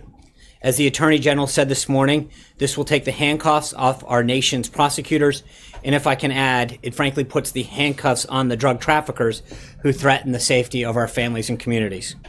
The Trump administration is signaling to the worst of the worst, the drug traffickers who violate our drug laws to move these dangerous substances around our border and into our communities, that the United States Department of Justice will no longer look the other way. This week, the administration has also been busy engaging with senators and their staffs now that the American Health Care Act and the relief it promises for the American people is in the Senate's hands. I know Sarah talked to you yesterday about how Aetna has pulled out of Obamacare exchanges completely, leaving only one insurer in some of the markets. Another report yesterday out from eHealth showed that the average premium for individual plans has spiked 39% since 2014. In some cases, insurance premiums and out-of-pocket expenses have become families' most significant expenses. With each new report, it becomes clearer and clearer that we can't wait any longer to repeal and replace this failing system. Until we enact serious reforms of the healthcare system, the American people will continue to suffer under the consequences. Tomorrow, the president will deliver his first commencement address in Lynchburg, Virginia at Liberty. He is greatly looking forward to visiting with Liberty students and faculty who gave him such a warm welcome last year. He can be expected to note to the graduates his own change in status since they were last together. As many of you know, Liberty is the largest Christian school in the nation and has in recent years made many remarkable strides forward in its academic, extracurricular, and athletic endeavors. Besides taking note of these achievements, the president will be congratulating the graduates on their accomplishments and encouraging them to be a force for good in the world by standing up for their values that Liberty has taught them. He will be offering congratulations, thanks, and praise and encouragement on a day of optimism and new beginnings for the graduates as well as the nation. In terms of the rundown for next week, the president has a very packed schedule before we depart on his first foreign trip. On Monday, he's hosting the Crown Prince of the United Arab Emirates. On Tuesday, he'll welcome the president of Turkey. On Wednesday, the president will travel to New London, Connecticut to deliver the commencement address at the United States Coast Guard Academy. On Thursday, the president of Colombia will be at the White House for an official visit. And on Friday, we set off for on the trip, with the first stop being Saudi Arabia. And finally, in honor of Mother's Day, this afternoon, the First Lady will host a reception in honor of military mothers in the residence, followed by a performance by the Army Chorus and Marine Band. The White House will issue a Mother's Day proclamation later as well. Beyond all of the activity here, this is the official reminder to everyone to get your flowers and cards before it's too late. And with that, Jeff Mason. Thank you for that reminder, Sean. You're welcome. Moving on to the news of the week, really, and the day. Did President Trump record his conversations with former FBI Director Comey? I assume you're referring to the tweet, and I've talked to the president. The president has nothing further to add on that. Why did he say that? Why did he tweet that?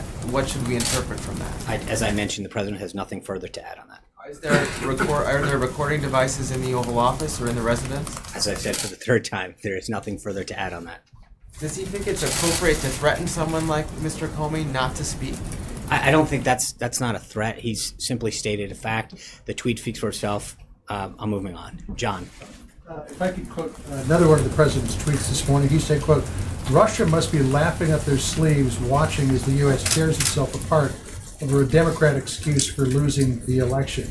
What did the president mean by that? How specifically is the U.S. tearing itself apart over all of this? I think the president's comments about the Russia and collusion have been very clear with respect to some of the charges that have been made. He's been very clear that it's one thing that he believes that the notion that there's collusion is a hoax. It's been reaffirmed by several people, including Senator Grassley and others who have spoken to him, and that he wants to make sure that he's focused every day on doing what's best for the American people. I understand all that, but you've said that many times, but how is the U.S. tearing itself apart? Well, I think obviously this has been a subject that comes up over and over again when it's been very clearly stated on multiple occasions that there's no collusion that occurred, and yet this narrative continues to be perpetuated. Do you think this is what the Russians wanted all along in interfering with the election? I don't. I have no idea. But what I'm just telling you is I think we've made it clear at this podium several times, and I think the president made it clear that what his feelings are on this. Sean, in the dinner that the president had with James Comey earlier in January, did the president implore him to pledge his loyalty to the president? Is that true? No. Did that happen? That did not happen? No. How important is it that the FBI director be loyal to the president? Is that a quality the president wants to see in anyone, particularly his FBI director? I think the president wants loyalty to this country and to the rule of law. Trey. Thanks, Sean. On the dinner with James Comey, does anyone in this White House have an audio recording of what unfolded during the January 27th dinner between the former FBI director and the President of the United States? I'm not aware of that. I have one follow-up question for you. What can the administration do better when it comes to communication? Today, the President tweeted out that he felt from behind that podium it's not always possible to present the information with perfect accuracy. Mm-hmm. So, I think we come out here every day and try to do the best job we can communicating what the president's done and the accomplishments he's making on the American people. We get here early. We work beyond being here at this podium. As many of you know, we get here early. We work pretty late. We do what we can, but the president is an activist president. He keeps a very robust schedule, as many of you are very well aware, and as you can tell by the activities of next week alone. And I think sometimes we don't have an opportunity to get in to see him, to get his full thinking. In those cases, we do our best to follow up with you. But I think that there are times when you, more than not, read a story where someone's trying to pull apart one word, one sentence, and say, aha, and make it a gotcha thing. We work very hard to get you the most accurate and up-to-date information throughout the day. We don't always have the opportunity to get in to see the president. And in those cases, I think we do a pretty good job of following up and getting you the information after the briefing or in a subsequent. So that's exactly what he meant. Is the president considering canceling the daily press briefings? I think he's a little dismayed, as well as a lot of people, that we come out here and try to do everything we can to provide you and the American people with what he's doing on their behalf, what he's doing to keep the nation safe, what he's doing to grow jobs. And yet we see time and time again an attempt to parse every little word and make it more of a game of gotcha, as opposed to really figure out what the policies are, why something's being pursued, or what the update is on this. And I think that's where there's a lot of dismay, and I don't think it's something that's just alone the president feels. Can I ask you one final logistical Sure, one question? final. It's Friday. On the original question I had about the dinner on January 27th with James Comey, Right. The president wasn't clear during the NBC interview who invited the FBI director to the White House at that time. How many invitations did the White House send to Director James Comey after January 20th and before the director was fired? I don't know. I'll try to get back to you. Katie. Hey, Sean, I have a question about the Turkish president's visit next week. He recently President Erdogan called for Muslims to rush the Temple Mount, considering the president has said he's a mediator for peace between the Palestinians and the Israelis. What is his response to that? And then I have another question. So I think what you've seen with the president's meeting with these leaders is he engages privately in a lot of these things, and I think to a large degree, he's been able to achieve great success. Whether Aya Higazi, in that particular case, working behind the scenes, whether it's the progress that he's made with China, the president's behind-the-scenes diplomacy is paying dividends for the United States. And that's how he's going to continue to operate. And as General McMaster noted, it's that kind of diplomacy that's reasserting our position in the world, and that trust and those relationships continue to be built. Well, again, I think there's a difference, Katie. If we can get out here and I think what the president believes is that behind-the-scenes diplomacy pays dividends in terms of affecting behavior and outcomes and furthering the goals of the United States. So that's as much as I'm going to say there. My other question is the discussion about the refugee crisis, which is fueling problems in Europe. The president has talked about refugees being a problem in the United States and terrorists hiding refugees, or refugees hiding in the terrorists hiding in the refugee stream. Excuse me. Is he going to talk about that with Arab leaders specifically when he visits Saudi Arabia, or is that not something that he's willing to bring up to those? I mean, he's talked about safe zones. He talked about it yesterday with the foreign minister, or earlier this week rather. He's brought it up on the calls. But in Saudi Arabia specifically. I'm not going to get ahead of his conversations that he's going to have, but I think the president's been very publicly clear about his desire to address that situation and some of the solutions that exist. But he's in a lot of the readouts we've had that as part of it because he believes that has to be part of a solution. John. Thanks so much, Sean. In that interview that the president conducted yesterday with NBC, he indicated and confirmed that on 3 separate occasions he asked the director of the FBI and received assurances from the FBI that he was not under investigation by the FBI. Why was the president seemingly so consumed by this that he would ask that question on 3 separate occasions? I think because the narrative continued to be perpetuated, and he wanted clarity to make sure. But again, I haven't spoken to him on it about the reason, but I think he answered it yesterday very clearly, and so I can get back to you. But that's the answer. I would appreciate you getting back to me. And as far as asking that question, did the president ask the White House counsel whether it would be appropriate to ask such a question, given that it was against generally Justice Department guidelines to indicate whether or not investigations are ongoing against any individual, let alone one at the White House? I don't know. I will tell you that I know several legal scholars, including Alan Dershowitz and others, have said there was nothing inappropriate about that. Dave. Counsel to the White House counsel? I don't know the answer. Okay, thank you. Dave. General McMaster mentioned that on the trip the president's going to be raising the issue of religious persecution, I believe with the Pope. And I wanted to ask you about a case in the last week in Indonesia where a Christian governor in the state of Jakarta was imprisoned for 2 years for blaspheming the Quran. Does the president find that case troubling? Does he plan to say anything in way of Did John protest? Gizzi give you this question? I'm sorry. No. I don't have any updates on that particular case. I would ask you to check with the State Department. Zeke. Thanks, Sean. I just want to put a finer point on Jeff's question. I'm hoping you can answer this in a yes or no fashion. Is the President of the United States currently recording conversations taking place in the Oval Office? I think the point that I made with respect to the tweet is the President has no further comment on this. Cam. Follow up, since you were involved in this on Tuesday night as well, giving a blanket answer saying at the time that it was all him regarding Deputy Attorney General Rod Rosenstein. Why did you come out with information that was later contradicted by the president 2 days later?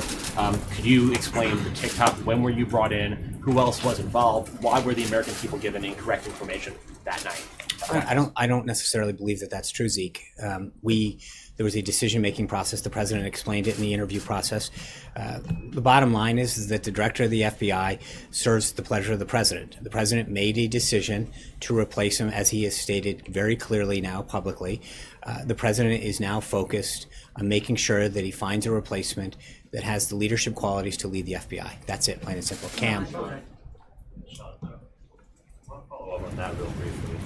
What you said Tuesday doesn't match what the president was laying out yesterday.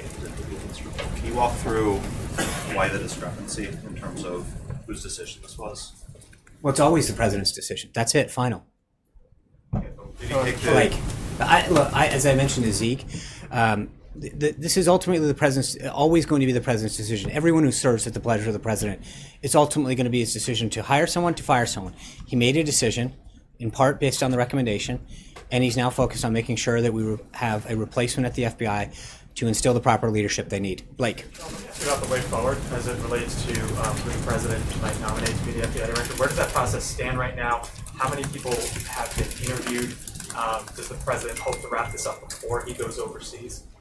On the timing, I think as soon as he finds a candidate that fits the qualities that he feels are necessary to lead the FBI, that's the timeline of that. I know that the Department of Justice has begun to create that list, and I believe they're going to, if they haven't already, are going to be starting the process of interviewing people either today or through the weekend. But the president obviously wants to make sure that we've got the right person, and that process is being headed by the Department of Justice. The other day about how somebody not necessarily being political in that role, if somebody has been a member of Congress, past or present, does that count as an automatic disqualifier as somebody who is? I've not asked the president, but I don't believe that he has stated any sort of in and out. The Department of Justice is screening candidates, and I'm sure that as they feel as though they've got a list of finalists, they'll share that with the president, and he'll make a decision. And lastly, does the president still have confidence? The other day, someone asked, does the president have confidence in Andrew McCabe? After the testimony on Capitol Hill the other day, is that still the case? He is the acting director at this moment. I've not asked him about the deputy. I've not asked him about his. Generally, I don't go through the list of government employees and ask him, so I've not asked him specifically about that. Amen. Yesterday, Sarah told us that the president expects that the FBI investigation will be wrapped up with integrity. That's what the White House wants. Today, the president tweeted and called it a witch hunt. How does tweeting and calling it a witch hunt help wrap that investigation up with integrity? The president, no one wants this done. He wants to know very clearly. There's two pieces of this. Right, which is what was Russia's involvement. The president is obviously very concerned about any entity's attempts to influence the United States election.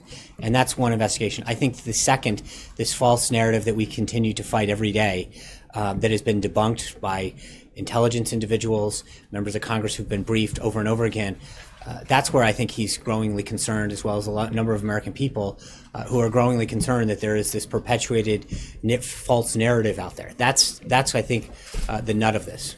I talked to a former FBI official today who said that the president's tweet, the implicit threat to former FBI Director James Comey, indicates that the president, in his words, is simply out of control. I'd like to get you to respond to that. Is he? That's frankly offensive. John.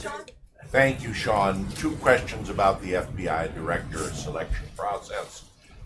You said the names are coming from the Justice Department right now. Mm-hmm. Is the president consulting with Democratic congressional leaders as well, or Republican congressional leaders on this? Or is he just getting names out of DOJ? That's a good question. I know that he was... Obviously, he's going to take input from them. I don't know what specific conversations he's had, so I'd be glad to check on who he's spoken to or maybe speaking to. Anita. I had I'm sorry. I forgot you, too. Follow-up question. I got confused that Dave stole one. Now, I know that you said you're not disqualifying anyone on this. You also know there has been considerable mention in the last 24 hours of former House Intelligence Committee Chairman Mike Rogers as the new FBI director. Does the president have a meeting planned this weekend with Congressman Rogers? I'm not aware of anything of that nature on his schedule.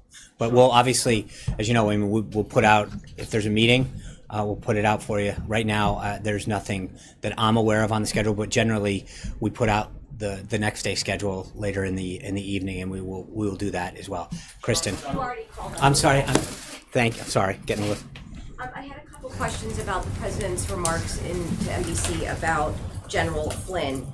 He said that it wasn't an emergency, or he didn't think it was an emergency, and that's why the firing dismissal didn't happen right away. So I had a couple questions about that. Is it why didn't he think it was an emergency? And was it because of the messenger? Was it because information came from Sally Yates, who you called an opponent, I think a political opponent of the president? Or is it because Don McGahn downplayed the situation? Can you explain what he meant by that? And I had a follow-up. I can't specifically say what he meant by that, but what I can tell you is, I mean, again, look at the timeline that happened. We went over this the other day, and this has been asked and answered multiple times. The former acting attorney general came and said, I want to give you a heads up on something. Don McGahn, the counsel's office, informed the president. They asked for the documents or materials that she had referred to. It took, I forgot now, 5 or 6 days to get those. They reviewed them, and he was asked to resign shortly thereafter. But I think that there is a difference. There wasn't a review process. That was the review process in this case. As the president noted yesterday during his interview, he had been thinking about this for a long time. The Justice Department had done a review. But again, I'm not really sure in both cases. So then, since you just No, you just asked me what's justice, though. Is that what you're talking about? No, what I'm saying is you're asking why it wasn't an emergency. I think, but it's not a question of his emergency. He took the time to do due process. Someone comes to you with an allegation. I think everyone deserves due process to make sure that allegation, someone coming in and giving you a heads up, we did exactly what was necessary, and the president made the right decision, and he continues to stand by it. Okay, so then two follow-ups. One, why, I'm still unclear, and you've mentioned this several times. Why did it take so long for the White House to get those documents? I don't know. I think we've. The White House asking you couldn't go get the documents. That's not. Making it sound that is rather, with all due respect, it's not how it works. They're the ones who possess the documents. They had them in their possession. I believe they asked for them, and it took a while. Is it because she was fired though in between? No, I think part of it is just there's some of these things don't happen as easily in terms of where they're stored. I don't know the answer, but I think that in the course of action, if you look at the intervening days, that's a question that you should ask the Department of Justice. Okay, and then I said I had a follow-up. I'm sure. Just explain to us then a little bit when you compare these two situations with General Flynn and Director Comey. The memo came one day, and he was fired that day. That was the review process, and General Flynn was 18 days. No, that's a huge difference. Why was one so fast when one was 18 days? Well, I think first of all, they both had a review. They both came, and the president looked at the information and the reviews and made a decision. Ultimately, as I mentioned, that's his job. He's the decider. He felt as though he had the information necessary in both cases to act, and he did. Vivian. Sean, in the tweet about Director Comey, he said the president says that he better be careful before he goes leaking to the press. Yesterday on NBC News, the president called him a showboat and a grandstander. Does the White House acknowledge that Director Comey has a First Amendment right to speak to the press if he so chooses to set the record straight about any of this? Instead of just leaking, it may not be leaking. It may just be his First Amendment right to speak to the press. Well, everyone in this country has a First Amendment right. I think the difference, and you've heard the president echo this multiple times, is that sharing information that's not meant to be or is not authorized to be in the public domain in terms of the classification of it is concerning. And I think the president's been very clear over and over again of his concern with respect to information that gets put in the public domain that's not meant to be.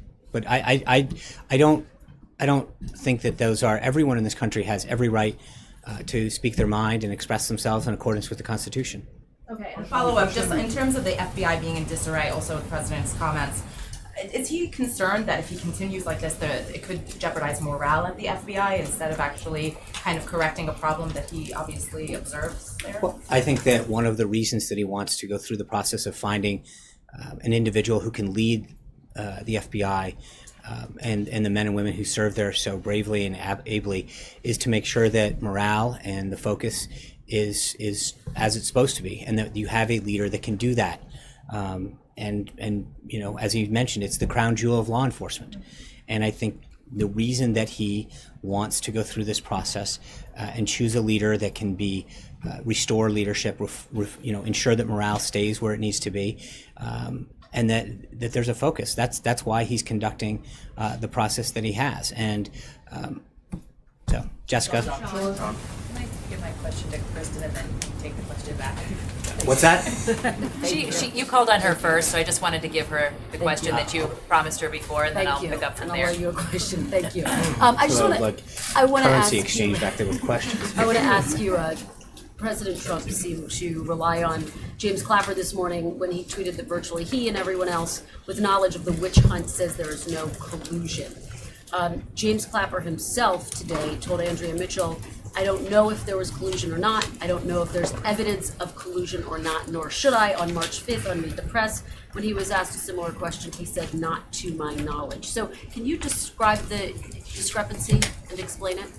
No, I actually think that that's a great question that you should ask Director Clapper. I think Between Director Clapper's comments and President Trump, why is he leaning on Clapper when he said, I have no knowledge of whether there was No, collusion? I think on several occasions, Director Clapper has said that he has no knowledge of any collusion. That's it. I mean, that's the point that he is. He hasn't been briefed. He said he wouldn't know because he hasn't been briefed on He was the DNI up investigation. until That's- January 20th. He was very clear today that he said, nor should I have in this particular context. He made the case that he's Right, not and briefed on- on an FBI investigation, that that's not his purview. Fair enough. He's the Director of National Intelligence. On multiple occasions prior to today, he made it very clear that he was unaware of any collusion. The point was he wouldn't know. Well, right? but then- There'd but- been no final conclusion. Right, I There'd been understand. No final I conclusion. understand that, but then, The president seemed to indicate so that so there the was question that I would ask then, Kristen, is then why did he say what he said before? It seems his testimony and comments on multiple occasions prior to today was, I have no evidence that there was any collusion, right? So to suddenly today shift his story, I believe that the question should be asked to him. You are the Director of National Intelligence. You said multiple times, including in testimony in front of Congress, under oath, that there was no collusion. I believe that that's a question for him. final conclusion made about this investigation, right? There's an ongoing investigation. He's not making that argument, is he? I understand, but my point is that all we're able to do at this point is that the people who are aware of the former Director of National Intelligence, the head of the nation's agencies, intelligence agencies, makes multiple statements, as others, Charles, Senator Grassley and others, talking about the involvement, making it very clear that there was none. We took him at their word then, and we continue to believe. But I want to Well, then move on to that just again, one I other think question. that. But the question, Kristen, before you move on, is then why did he make the statements that he did when he did? To turn around now, months later, and say, well, even though I made those comments on multiple occasions, I wasn't briefed. I appreciate. It's not surprising or abnormal that I would not have known about the investigation. Yeah, it sounds like the story or has the changed. context of the investigation. Okay, well, ultimately, there's been several. Very quickly about the Well, accuracy. do you mind if I think in this case, it is interesting how the story has changed. He made those comments several times over several courses of action. And to say that the Director of National Intelligence, who stated unequivocally what his position was on multiple occasions before today, and now suddenly is saying, I wasn't sure about it, that the burden seems to be on him, not us. But moving on to the You accuracy. can apply for like a Clapper spokesman job. No, but I just am interested in the discrepancy in drawing a And I final think that that's a conclusion on the great part thing of to the ask president. No, on the part of the president, Okay. drawing a final conclusion about the investigation. In terms of the accuracy tweet, should we take that tweet to mean that you don't have the full picture when you stand at that podium? As I said, we come up here every day, not just to the podium, but we are here first thing in the morning till late at night every day, answering your questions on a variety of subjects and throughout issues that are happening in the government. We, as most of you can attest, work day and night to make sure that we get you the most up-to-date, accurate information at all times. With respect to the president, as I mentioned, he's an activist president. He keeps an unbelievably busy and robust schedule. And there are times when we give you the information that we have at the time and we seek to get an update. And I believe that you and others will attest to when we don't have an answer, we try really hard to either update you after the fact or to get you the facts that we didn't have at the time. But we work really hard every day to do that. And I think the president's point that I pointed out earlier is that there are times when we're asked a question, we do our best to give you the answer, and every word is picked apart to try to figure out how to make an issue out of it, as opposed to allowing us to, talk to the president, get his current thinking and updates if we hadn't had an opportunity to do that at this time. Jennifer. Sean, can I actually pick up I'm sorry, there, if you don't Jessica, mind? then we'll Thank do you the so much. J's. So I wanted to ask you about the One Belt, One Road Summit that Mhm. starts on Sunday in Yes. China.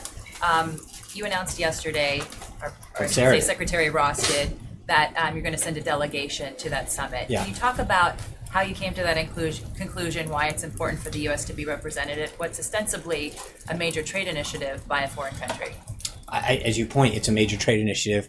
There's a lot of ports and infrastructure that they're looking to do, and through those discussions that Secretary Ross and Secretary Mnuchin and others had at Mar-a-Lago, and part of this is that is something they've done. We're going to continue to work with them. Obviously, trade is a major issue for us, and what they're looking to do is of great importance to our economic and national security, and they've asked us to send people to that, and we have them attend things that we're doing as well. And I think that's, as the president has shown in terms of the relationship that he's built with President Xi and the rest of the team built with their delegation, those relationships are clearly paying dividends both on the national security front and on the economic front. Jennifer. Isn't it signal that the U.S. is going to participate Is in it- the One I Belt, One think Road initiative? we'll have a readout. At this point, that's all we have on One Belt, One Road. Two questions. The first one on loyalty and the next one on the visit to the FBI headquarters. So this president does value loyalty. Was there any sort of, before you were hired, any sort of request or hint that you pledged personal loyalty to him at all before you were hired? No, I've pledged my loyalty to the Constitution and to the American people, as has everyone who serves in our government and this administration, and we stand by that. Is it true that the president was warned that he might not be well received at the FBI headquarters if you were to visit? I don't, not that I'm aware of. Thank you guys. Have a great weekend. We'll see you on Monday. Thank you. Bye. So there it is, guys. Sean Spicer, you guys are just joining us. Thank you for checking in with us here at Fox 5 Live on our stream. I'm going to bring it back to myself in the studio. Thanks for chatting us up on our chat box there. And don't forget to click subscribe so you can see every time we are live and coming up with new events and everything. You can jump on over right now if you want to our Facebook page, Fox 5 DC. Follow all the stories there, all the breaking news, all the video. We'll have it.